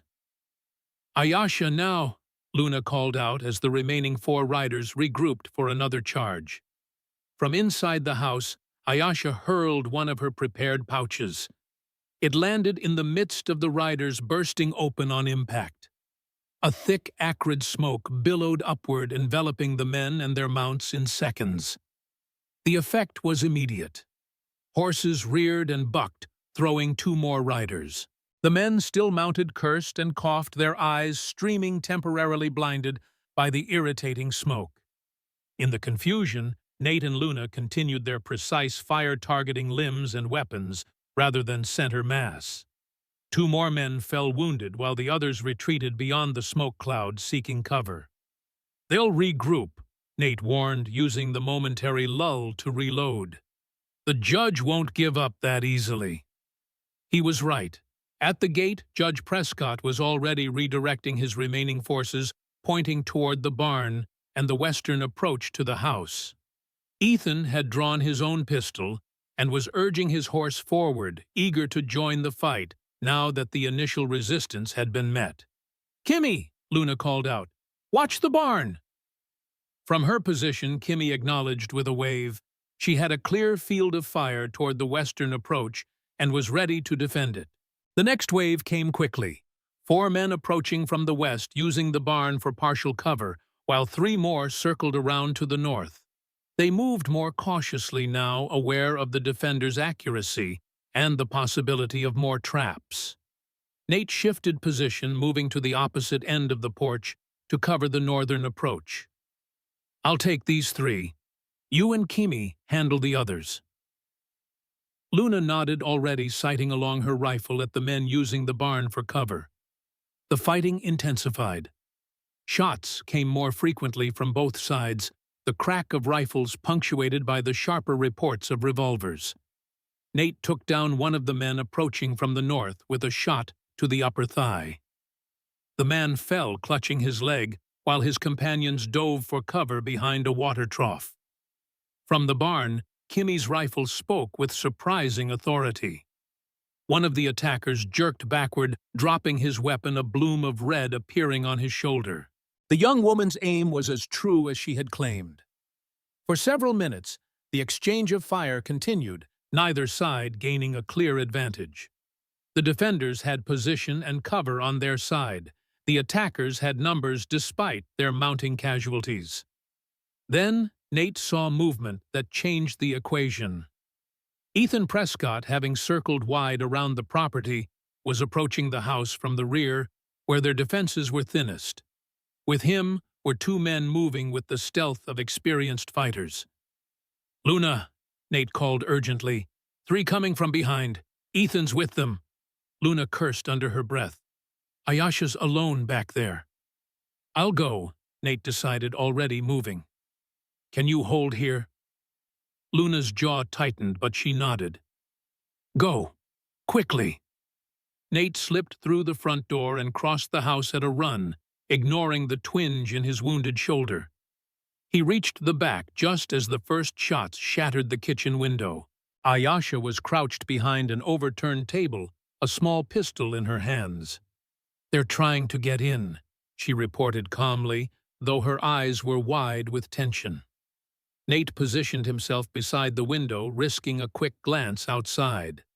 Ethan and his men had taken cover behind the woodpile and the well about 20 yards from the house. They were firing steadily, trying to suppress any defense while working their way closer. "Stay down," Nate instructed Ayasha. "I'll handle this." He waited for a pause in their fire, then leaned out the window and squeezed off two rapid shots. One missed, but the other caught one of Ethan's men in the arm. The man dropped his rifle with a howl of pain. Ethan's response was immediate and vicious, a barrage of gunfire that forced Nate back from the window, splinters of wood and glass flying around him. "You're outgunned, McAllister," Ethan shouted. "Throw out your weapons and the Apache bitches, and maybe we'll let you live." "You first!" Nate called back, ejecting spent shells from his rifle and reloading. A new sound joined the cacophony of gunfire hoofbeats approaching fast from the direction of the creek. Reinforcements for Prescott's men, Nate thought grimly. The odds already against them were about to get worse. But then came Luna's voice from the front of the house, pitched to carry to him through the rooms. "Riders coming, not Prescott's men." Nate risked another glance out the window. Ethan had heard the approaching horses as well, and was looking toward the sound, momentary confusion on his face. It was the opening Nate needed. He fired twice more in quick succession, forcing Ethan and his remaining man back behind their cover. "Ayasha," Nate said urgently, "do you have any more of that smoke?" She nodded, producing a pouch from her pocket. "My last one. Throw it out there between them and the house. It'll give us time to see who's coming." Ayasha rose slightly, took careful aim, and tossed the pouch through the broken window. It landed precisely where Nate had indicated, bursting open and releasing its acrid cloud. Ethan and his companion immediately began coughing and cursing, temporarily neutralized. Nate moved quickly to the front of the house, joining Luna on the porch. The fighting had paused, as all eyes turned toward the new arrivals. 6 riders were approaching at a gallop, dust billowing behind them. At their head rode a broad-shouldered man in a faded Union cavalry coat, a badge gleaming on his chest. Behind him came 5 more men, all armed, all with the hard-bitten look of veterans. "Winters." Luna breathed recognition and relief in her voice. "Who?" Nate asked. "Sergeant Caleb Winters," she explained quickly. "From El Paso, Harrison's friend." Understanding clicked into place in Nate's mind. Harrison's journal had mentioned Martha would make arrangements with Sergeant Winters as a final precaution if anything happened to them. It seemed she had followed through on that contingency before her death. At the gate, Judge Prescott was advancing to meet the newcomers, his face a mask of official dignity despite the chaos around him. Ethan, having escaped the smoke cloud at the back of the house, was hurrying to join his father. Sergeant Winters reined in his horse before the judge, his weathered face impassive. "Judge Prescott," he said, his voice carrying clearly in the sudden quiet, "I'm here to serve papers from the territorial governor's office." Prescott's composure slipped momentarily. What papers? What is the meaning of this interruption? Winters reached into his coat and produced an official-looking document sealed with ribbon and wax. By order of the governor, all proceedings regarding the Blackburn Ranch are to cease immediately pending a full investigation into allegations of judicial misconduct. A murmur ran through the assembled men, those still standing, those wounded, those who had pulled back from the fight when the newcomers arrived. The accusation of judicial misconduct was serious, potentially ruinous for a man in Prescott's position. "This is outrageous," Prescott sputtered, his face reddening. "I am the law in this territory. The governor has no jurisdiction over my court's proceedings." "Actually, he does," Winters replied evenly, "especially when those proceedings involve intimidation, violence, and attempted seizure of legally deeded property." He gestured to the armed men surrounding the ranch. "This doesn't look like a legal process to me, Judge. It looks like an armed assault." Ethan pushed forward, his face contorted with rage. "This is our land. The railroad needs it, and no Apache whores are going to stop progress." "Ethan," Prescott warned, trying to regain control of the situation. "Be silent."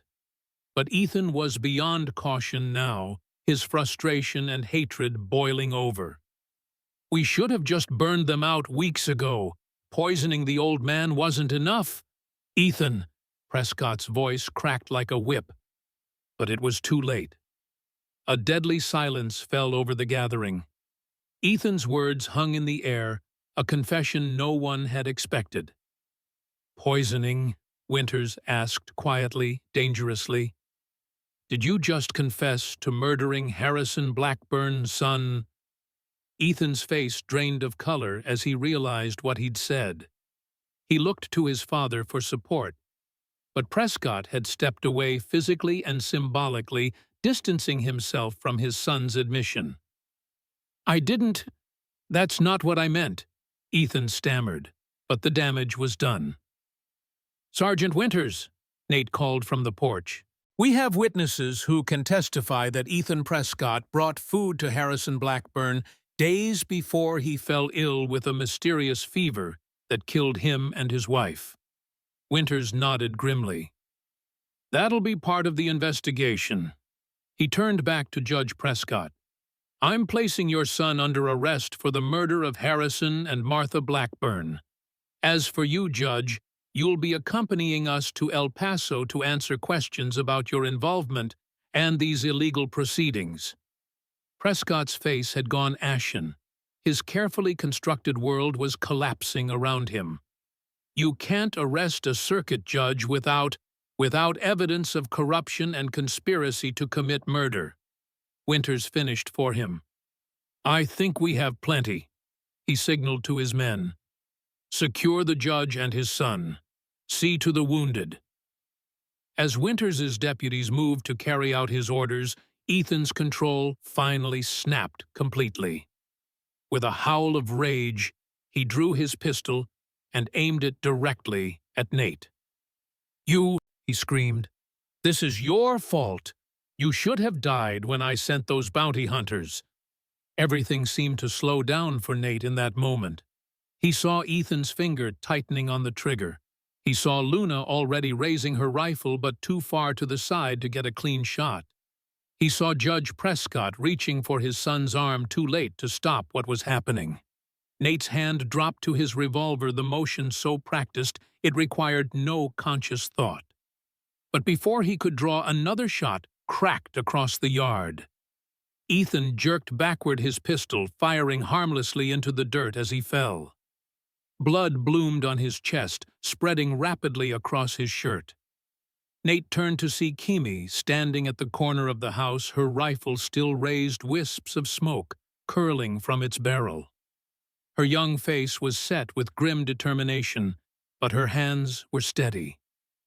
For a moment, no one moved.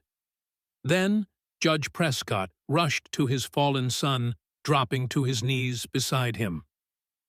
"Ethan, my God, Ethan!"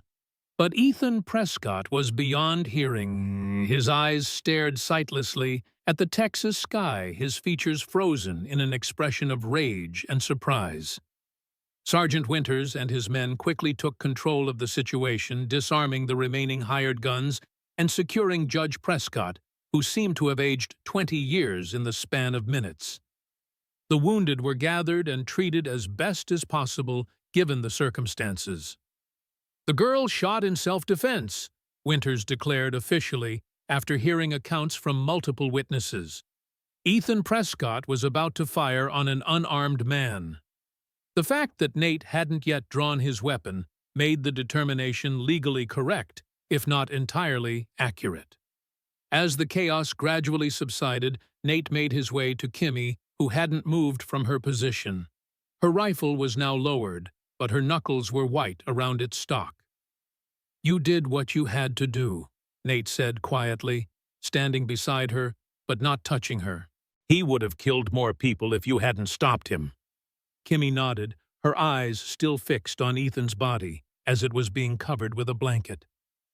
"I know," she whispered, "but I haven't taken a life before," Nate finished for her. "It changes you, but how it changes you is still your choice." That night, as the ranch settled into an uneasy quiet, Nate was awakened by a soft sound from across the hall. He rose, listening carefully. It came again, a muffled cry quickly stifled. Kimmy's room. He stepped into the hallway just as Luna emerged from her own bedroom, concern etching her features in the dim moonlight filtering through the window. "She hasn't slept," Luna said quietly. "Hasn't closed her eyes since we all went to bed." They approached Kimmy's door together, where Ayasha already stood, a steaming cup in her hands. Without knocking, she pushed the door open gently. Kimmy sat at the window knees, pulled to her chest, her young face stark in the moonlight. She didn't turn when they entered, her eyes fixed on the distant hills where they had buried Ethan Prescott that afternoon. "I brought something to help you sleep," Ayasha said, offering the cup. Kimmy shook her head. "Every time I close my eyes, I see his face. The moment when—" her voice faltered. "The moment when my bullet hit him." Luna moved to her sister, sitting beside her at the window, saying nothing, simply placing an arm around her shoulders. "I keep thinking about his father," Kimmy continued after a moment. "How he cried over his son. Ethan was evil, but someone loved him." Nate remained in the doorway, watching the sisters, feeling like an intruder on their grief. He turned to leave, but Kimmy's voice stopped him. "Nate," she called softly, "does it get easier? Killing?" The question hung in the air heavier than any bullet.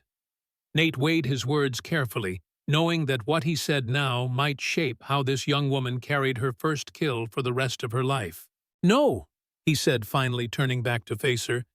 "It doesn't get easier. And it shouldn't."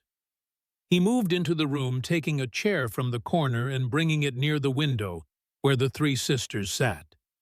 "After my first kill in the war, I didn't sleep for 3 nights. He continued, the memory still vivid after all these years. Young Confederate soldier, couldn't have been more than 17. I was a sharpshooter positioned half a mile away. He never saw me, never knew what hit him." Kimmy's eyes, wide and haunted, met his. "I watched through my scope as he fell. Watched his friends try to drag him to safety. Watched the moment they realized he was already gone." Nate's voice grew quiet. "I still see his face sometimes." "How do you bear it?" Kimmy whispered. "By remembering why I pulled the trigger," Nate replied. "By understanding that sometimes in this world we face impossible choices, and by never forgetting that taking a life should always come with a cost." He reached out slowly, hesitantly, and placed his hand on her shoulder the first time he had touched her with such deliberate comfort. "You didn't shoot Ethan Prescott because you wanted to. he said. You did it to save a life, mine, possibly others. You carry that weight, not because you're a killer, Kimmy, but because you're human. Tears filled her eyes, then the first she had shed since the shooting.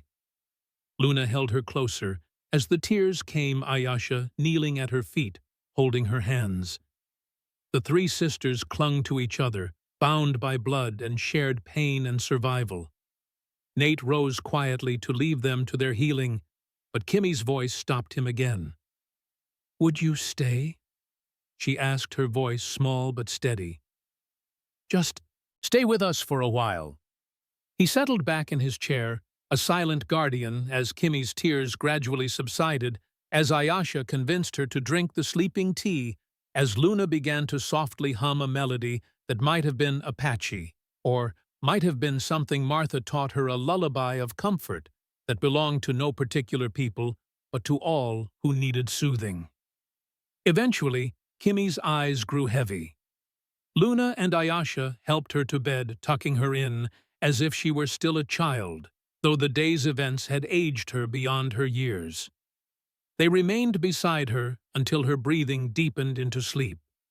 When they finally stepped out into the hallway, closing Kimmy's door softly behind them, Luna turned to Nate. Thank you, she said simply. Nate nodded, understanding all that remained unsaid. She'll be all right, he replied. Not tomorrow, maybe not for a long while, but eventually. How can you be so sure? Ayasha asked. Because she didn't take pleasure in it, Nate said. Because it hurts her. That pain, it's terrible, but it's also what makes her different from men like Ethan Prescott.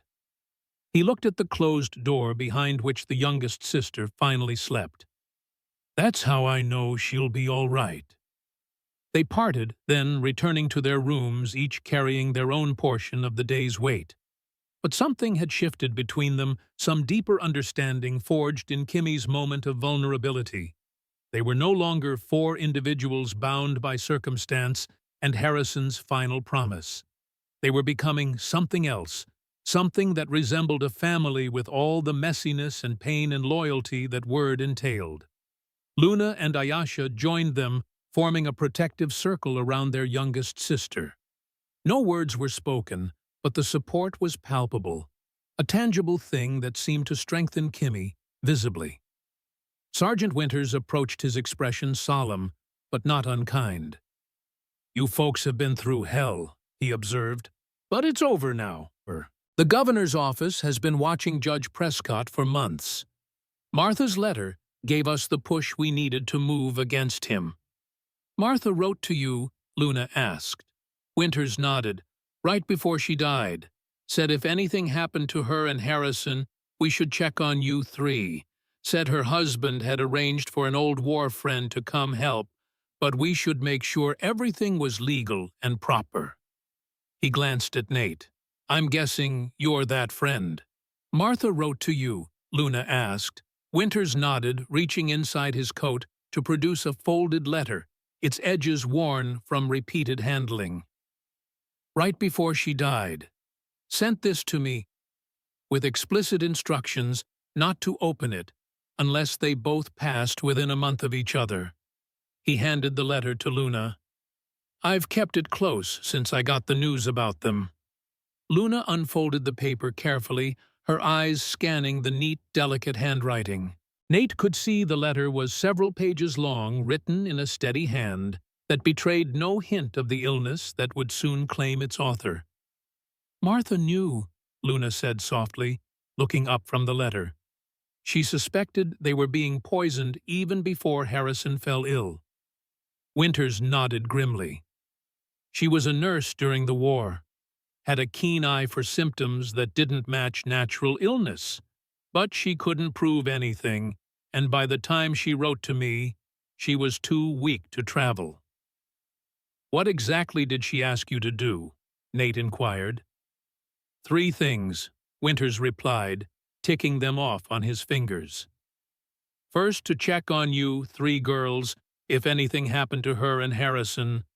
Second, to ensure their legal paperwork for the ranch was properly enforced, she enclosed copies of everything with her letter. And third, he glanced at Nate, to support the man Harrison had arranged to come, if he had indeed arrived. Said her husband had written to an old war friend who might need this place as much as it needed him. A slight smile touched his weathered face. "I'm guessing that's you." "Martha always was the practical one," Nate said quietly, a new appreciation for the woman he'd barely known forming in his mind. Winters nodded. "Harrison had the vision, but Martha made sure the details were handled. She mentioned in her letter that Harrison had been tracking you for years, McAllister.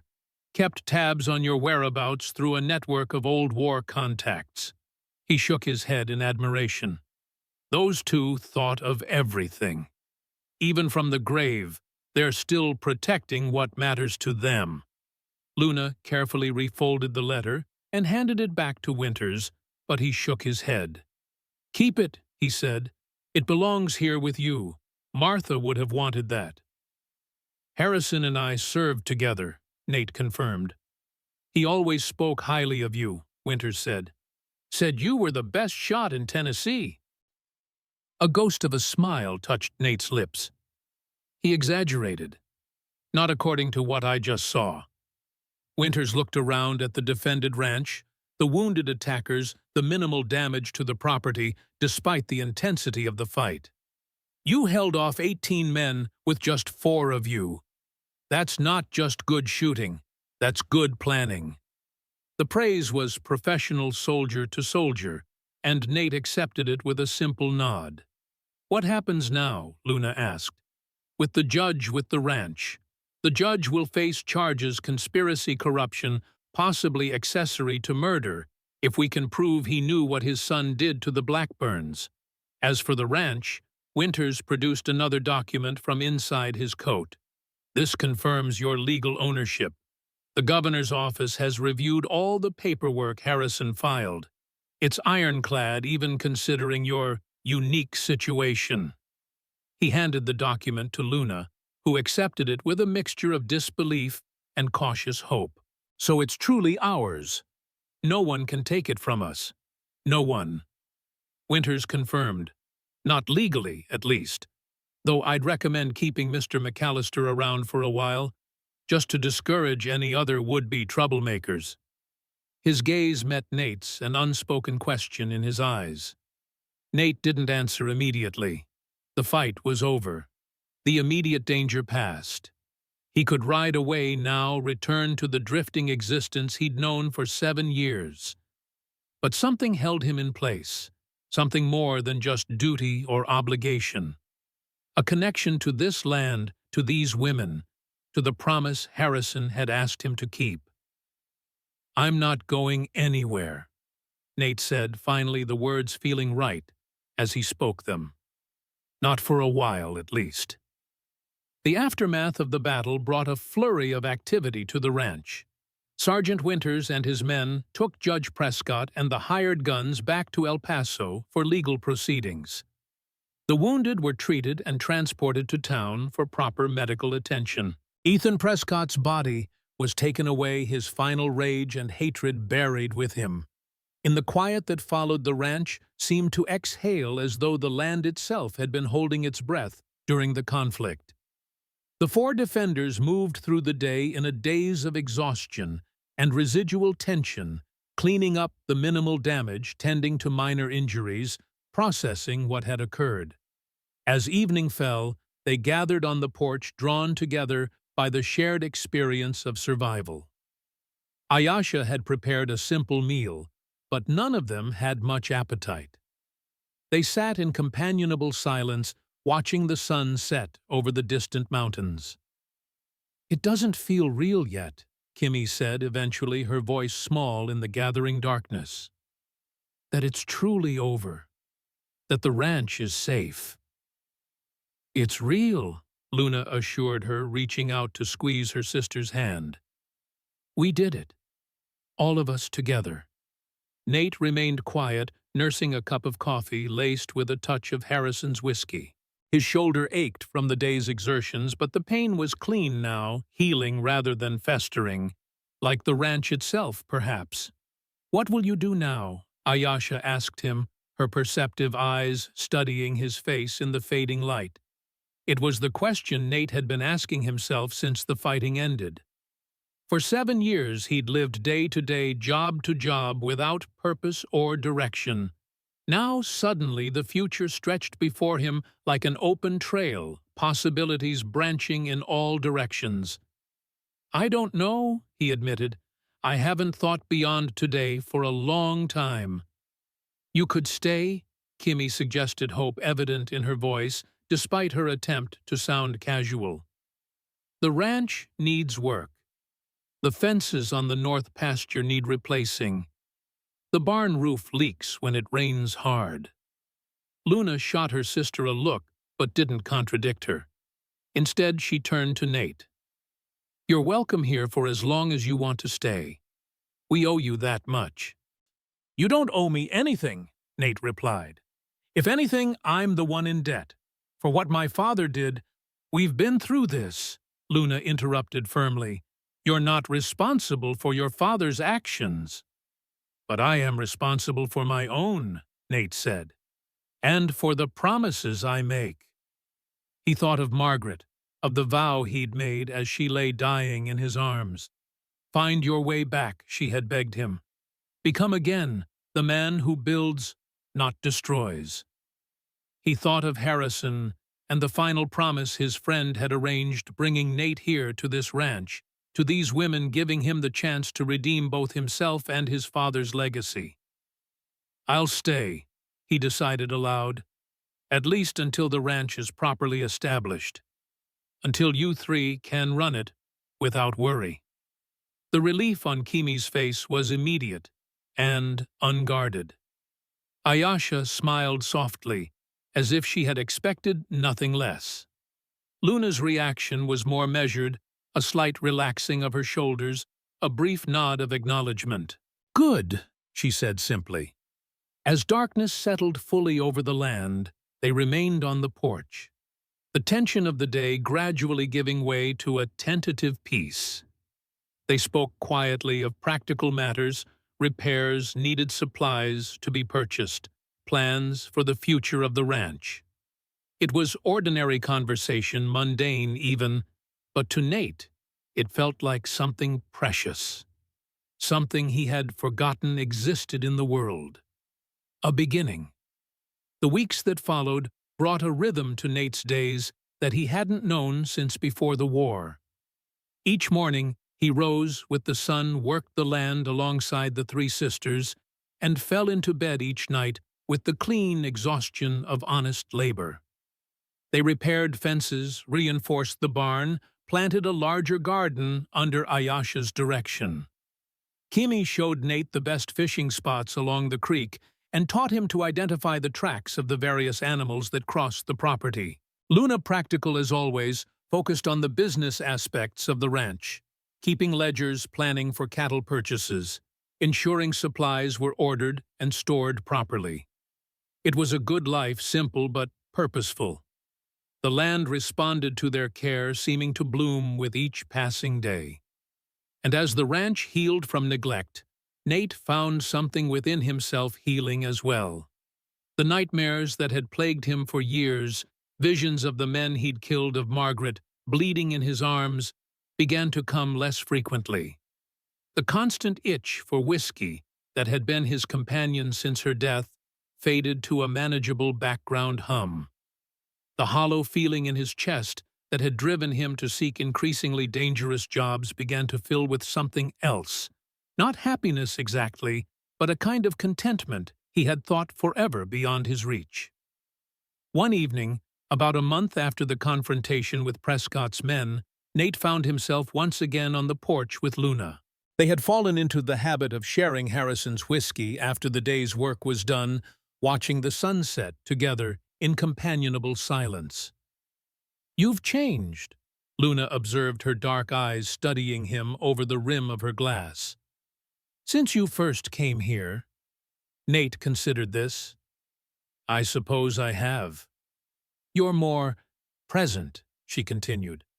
Less like a ghost, walking through the world. It was an apt description. For 7 years, Nate had been haunting his own life, rather than living it. This place changes people, he said. It changed Harrison. It changed you and your sisters.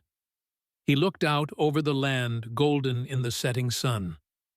Maybe it's changing me, too. Luna nodded, accepting this. For the better, I think. And they were quiet for a time, listening to the evening sounds, birds settling for the night, the distant lowing of the small herd of cattle they'd recently acquired, Kimmy and Ayasha's voices drifting from the garden where they were harvesting vegetables for dinner. I've been meaning to ask, Nate said eventually. Why did you trust me from the beginning, even knowing who my father was, what he did to your family? You still trusted me enough to let me stay. Luna considered the question, taking a small sip of whiskey before answering. Harrison trusted you. That counted for something. She paused, then added more quietly, and I saw something in you that first day, something familiar. What was that? She said simply, the kind that hollows a person out from the inside. I recognized it because I carried it too for years after your father's raid. The kind of pain that makes you wonder if you're still alive at all, or just a shell walking through the world. Nate nodded, understanding completely. But Harrison and Martha showed me there was another way to live with pain, Luna continued. Not to erase it or deny it, but to build something meaningful despite it. To use it as fuel rather than letting it consume you. She met his gaze directly. I thought perhaps you needed to learn that too. The insight struck Nate with the force of revelation. Luna was right. He had been allowing his pain to consume him, to define him, to determine every choice he made since Margaret's death. But here on this ranch, with these women who had suffered their own profound losses, he was learning a different way. Thank you, he said simply. Luna raised an eyebrow. For what? For seeing me, Nate replied. The real me beneath the ghost I'd become. A rare smile touched Luna's lips, softening her usually guarded features. You're welcome. In that moment, something shifted between them. Not romance, not yet, but a deepening of connection, of understanding. Two people who had walked through fire and emerged scarred but still standing, recognizing in each other the strength to continue the journey. Autumn came to the Texas borderlands, bringing cooler temperatures and shorter days. The ranch flourished under their combined care. The cattle grew fat on the rich grass. The garden yielded a bountiful harvest, and the repairs to the buildings were completed before the first cold rains. News reached them sporadically through traders and the occasional visitor. Judge Prescott had been convicted of corruption and conspiracy, his power and position stripped away. The railroad had found an alternate route for their line, one that bypassed the ranch entirely. The territory was settling into a new order, one with less tolerance for the kind of frontier justice Prescott had represented. For Nate, each day brought a growing sense of purpose and belonging. The weight of his father's sins hadn't disappeared. He doubted it ever would entirely, but it had become something he could carry without being crushed by it. The promise he had made to Margaret was being fulfilled in ways he hadn't imagined possible. He was building something. Not just a ranch, but a life. A future. One crisp October morning, Sergeant Winters rode up to the ranch, dust from the trail coating his horse and clothing. Nate and Luna, who had been mending a section of fence near the main gate, greeted him with cautious welcome. No trouble, Winters assured them, dismounting with a groan that spoke of long hours in the saddle. Just bringing news and mail. They invited him inside, where Ayasha prepared coffee, while Kimmy peppered the lawman with questions about happenings in El Paso. Winters answered patiently, his weathered face crinkling with amusement at the young woman's curiosity. When the conversation lulled, Winters reached into his saddlebag and produced several letters. "Post for you," he said, handing them to Luna, "and this one's for you, McAllister." Nate accepted the letter with surprise. No one knew he was at the ranch as far as he was aware. The envelope was addressed simply to Nathaniel McAllister, Blackburn Ranch, with no return information. He excused himself to the porch, where he opened it with curious caution. The handwriting inside was unfamiliar, neat, precise, clearly educated. "Mr. McAllister, you don't know me, but I know of you through my late mother, Margaret Thompson McAllister. My name is Thomas, and I am 10 years old. Mother never spoke much of you while she lived, but she left letters for me to be given when I was old enough to understand. In them, she explained that you were my father, and that circumstances had separated us before my birth. I have been raised by my grandparents in Missouri, but they have recently passed, and I now live with an aunt who has little interest in raising another woman's child. When news reached us of your involvement in the Prescott case in Texas, I knew I had to write. Sir, I understand if you want nothing to do with me. Mother's letters made it clear that you never knew of my existence, so I make no claim on you or your conscience. But I hoped perhaps that we might correspond, if nothing else. I remain respectfully yours, Thomas McAllister." The letter slipped from Nate's suddenly numb fingers, fluttering to the porch floor. A son. He had a son. A 10-year-old boy he had never known existed, born after Margaret's death. His mind raced with questions. Why hadn't Margaret told him she was pregnant? Where had the boy been when she was killed? How had he survived when she hadn't? The door opened behind him, and Luna stepped onto the porch. She took one look at his face and stopped. "What's wrong?" Nate couldn't find words. He simply gestured to the letter on the floor. Luna picked it up, her eyes scanning the contents quickly. When she looked up, her expression was unreadable. "A son," she said quietly. Nate nodded, still struggling to process the revelation. "I never knew. Margaret never told me." "What will you do?" It was the question that mattered most, cutting through the shock and confusion to the heart of the matter. What would he do about this boy, this child of his blood, who had grown up without him, who now reached across the years and miles to make a tentative connection? 7 years ago, even 1 year ago, Nate might have run from such responsibility, might have convinced himself the boy was better off without a father like him, a killer, a drifter, a man hollowed out by grief and violence. But now, "I'll write to him," Nate said, the decision forming as he spoke it. "And then, I'll invite him here." He looked at Luna, suddenly uncertain. "If that's all right with you and your sisters, this is your home after all." Luna studied him for a long moment, her dark eyes thoughtful. "It's your home too, Nate. It has been for some time now, whether you've admitted it to yourself or not." The simple statement struck him with unexpected force. Home. It was a concept he had abandoned years ago, along with hope and purpose and a future worth planning for. Yet here it was offered to him again. A home, a family of sorts, a chance to be a father to the son he hadn't known existed. "Thank you," Nate said, his voice rough with emotion he didn't try to hide. Luna nodded, understanding all he wasn't saying. "Write to your son, Nate. Tell him he has a place here if he wants it." Winter settled over the Texas borderlands, bringing cold winds and occasional frost, but little snow. The ranch quieted, as nature itself seemed to pause, gathering strength for the renewal of spring. Nate wrote to Thomas, and Thomas wrote back cautious letters, at first each taking the measure of the other across the distance. The boy was smart, his writing reflecting an education that his grandparents had clearly prioritized. He asked careful questions about the ranch, about Nate's life, about the 3 Apache sisters Nate had written of.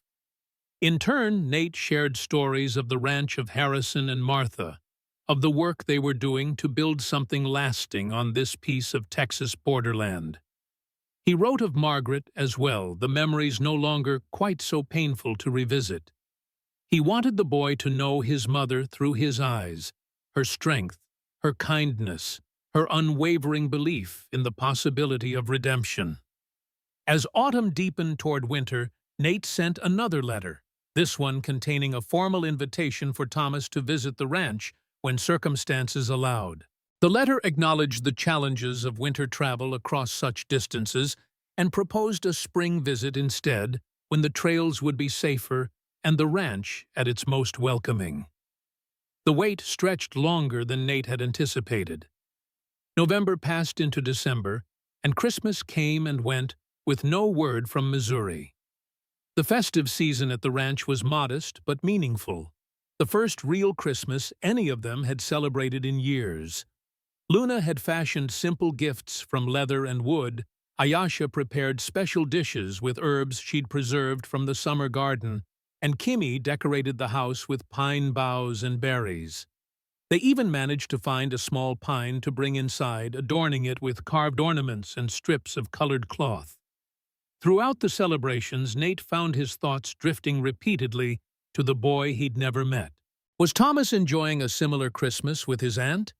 Did he have friends to play with, or was he as isolated as Nate imagined? The questions lingered without answers as January arrived, bringing with it the coldest days of the Texas winter. It wasn't until late January, nearly 3 months after Nate had sent his invitation, that a response finally came. A trader passing through delivered the letter, his horse's flanks crusted with ice from the journey. Nate read it on the porch, his breath fogging in the bitter winter air. Dear Father, please forgive the delay in my response. Winter came early to Missouri this year, and the post has been unreliable with the heavy snows. Aunt Clara also needed considerable time to consider your invitation. I would very much like to visit the ranch when travel becomes possible. After much discussion, Aunt Clara has agreed to let me travel with Mr. Jenkins, who makes quarterly business trips to Texas. His next journey is scheduled for early April, when the mountain passes should be clear of snow and the rivers less dangerous to ford. Mr. Jenkins has assured Aunt Clara that he will see me safely to Broken Creek, though he says the journey will take nearly 3 weeks, with stops in several towns along the way.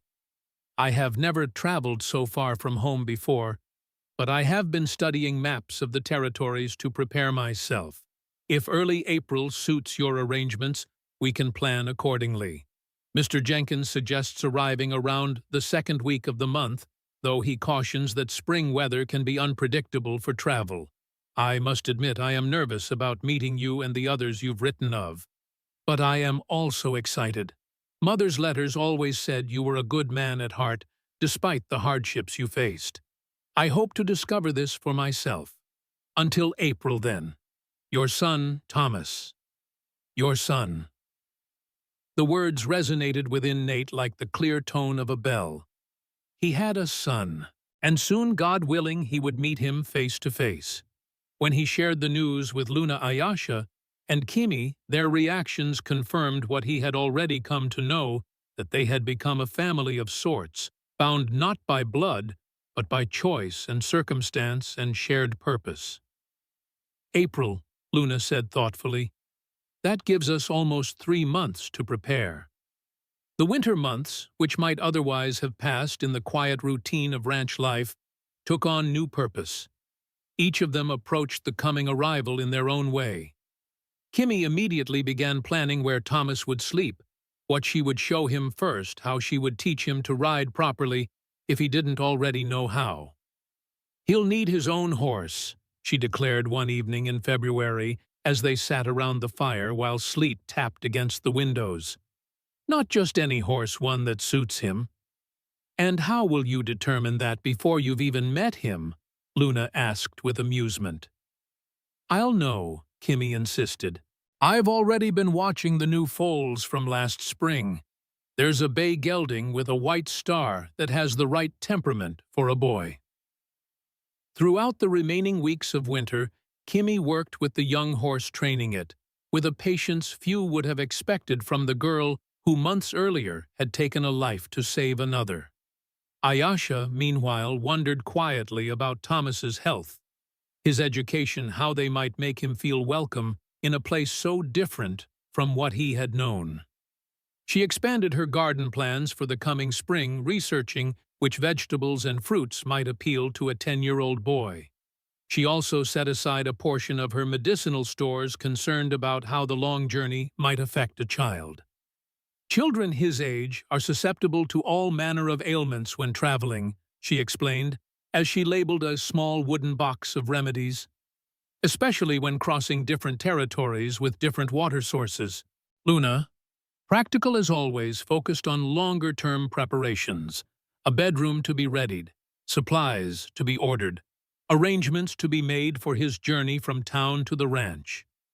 She also began setting aside a portion of the ranch's earnings. The boy will need schooling, she told Nate one evening in March as they reviewed the ledgers. There's a small school in Broken Creek, but it's 5 miles each way. Too far for daily travel. I hadn't thought that far ahead, Nate admitted. Someone will need to teach him here at least until he's older, Luna continued. I can manage basic reading and mathematics, but for a proper education, she tapped the growing stack of coins they'd been setting aside. We should consider hiring a tutor, perhaps a few days each week.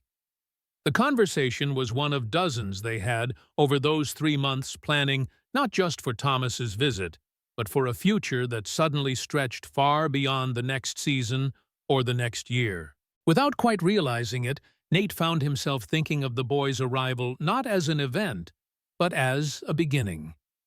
As Nate watched them, a warmth spread through his chest that had nothing to do with the fire crackling in the hearth.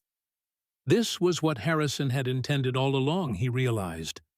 Not just for Nate to protect the 3 sisters, but for all of them to heal each other, to create something new and unexpected from the broken pieces of their pasts. A family, a home, a future worth living for. After the long winter months of preparation, April finally arrived with a riot of wildflowers carpeting the Texas hills and a green flush of new growth across the ranch. The 3 months of waiting had transformed both the property and its inhabitants. The cattle had calved successfully, with a record number of healthy newborns swelling their small herd. Ayasha's expanded garden was planted rows neatly marked with small wooden signs identifying each crop. The buildings gleamed with fresh paint and repairs that Nate had meticulously completed during the coldest weeks when outdoor work was limited.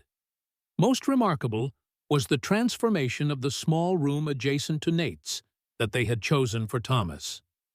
What had once been little more than a storage space was now a proper bedroom. With a hand-carved bed frame Nate had worked on through the winter evenings, curtains sewn by Ayasha from fabric purchased in town, and a small bookshelf filled with volumes Luna had ordered from as far away as El Paso. Kimmy had contributed a detailed drawing of the ranch that now hung on the wall, showing all the important places a boy should know about: the best fishing holes, the cave where fox kits were born each spring, the meadow where wild horses sometimes grazed. The second week of April brought unusually fine weather, as if the land itself were welcoming the coming arrival. The date of Thomas's expected stage had been circled on the calendar hanging in the kitchen for weeks, though Nate knew from experience that schedules were approximate at best when it came to cross-country travel. On the appointed day, Nate rode into town alone, his stomach tight with a nervousness he hadn't felt since his wedding day. The stage was due at noon, and he arrived an hour early, too anxious to wait at the ranch a moment longer.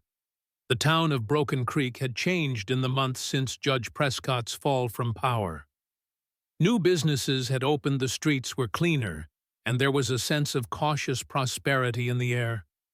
Several people nodded to Nate as he passed the hostility that might once have greeted a stranger with his reputation notably absent.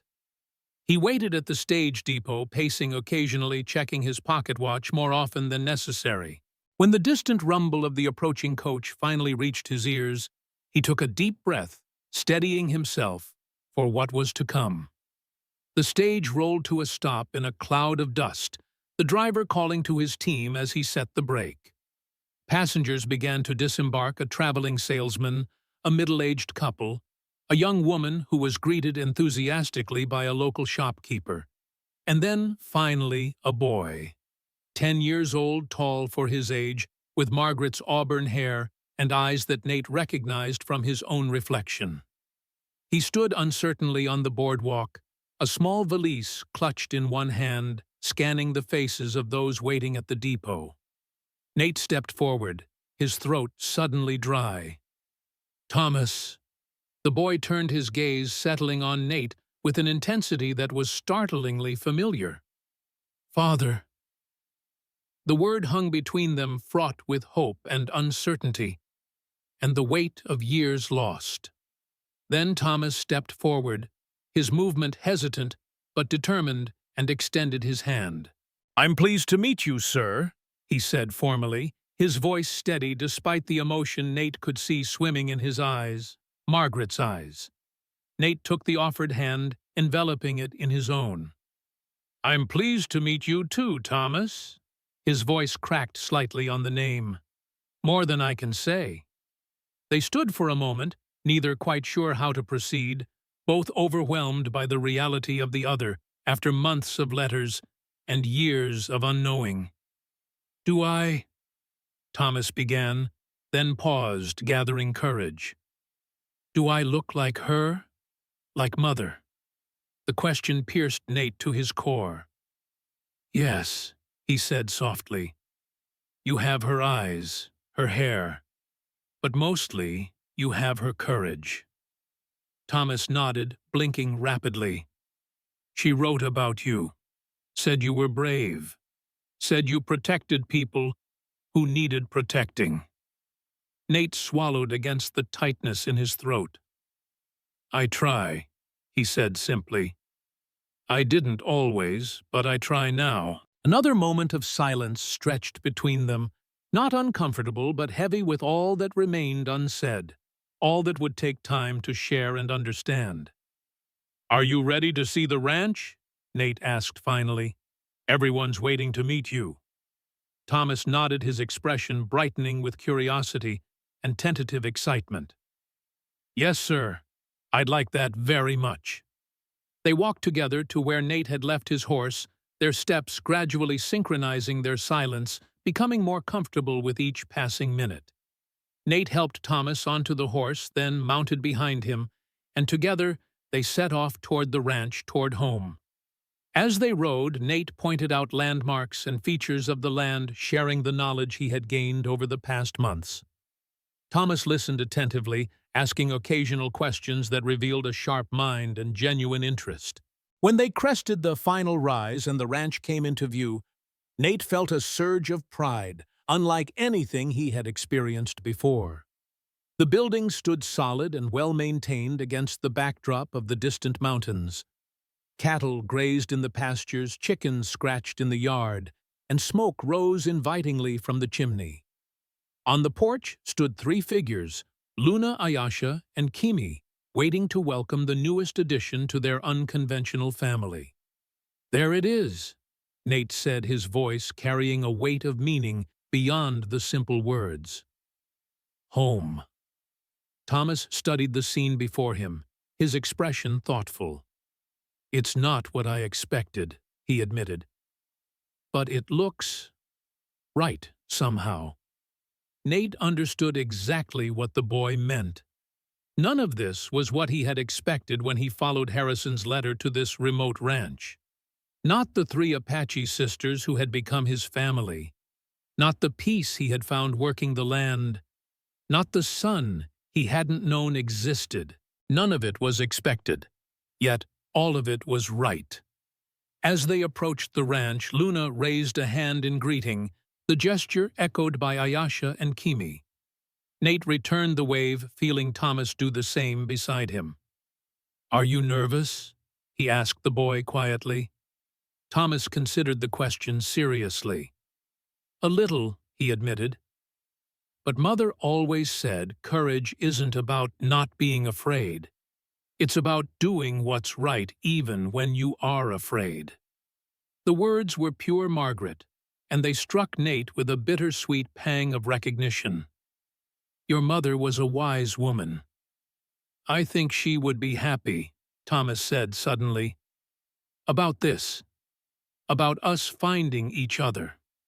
Nate thought of Margaret, of her final request, that he find his way back to being a man who built rather than destroyed. Of Harrison and his belief that Nate could still be redeemed. Of his father Samuel, whose terrible actions had set in motion a chain of events that had, against all odds, led to this moment of healing. "Yes," he agreed as they rode through the gate marked by the 3 oak trees that had guided him here months ago. "I think she would be very happy indeed." The ranch spread before them, bathed in spring sunshine, alive with possibility. Not just a piece of land, but a promise kept. A home found. A legacy redeemed.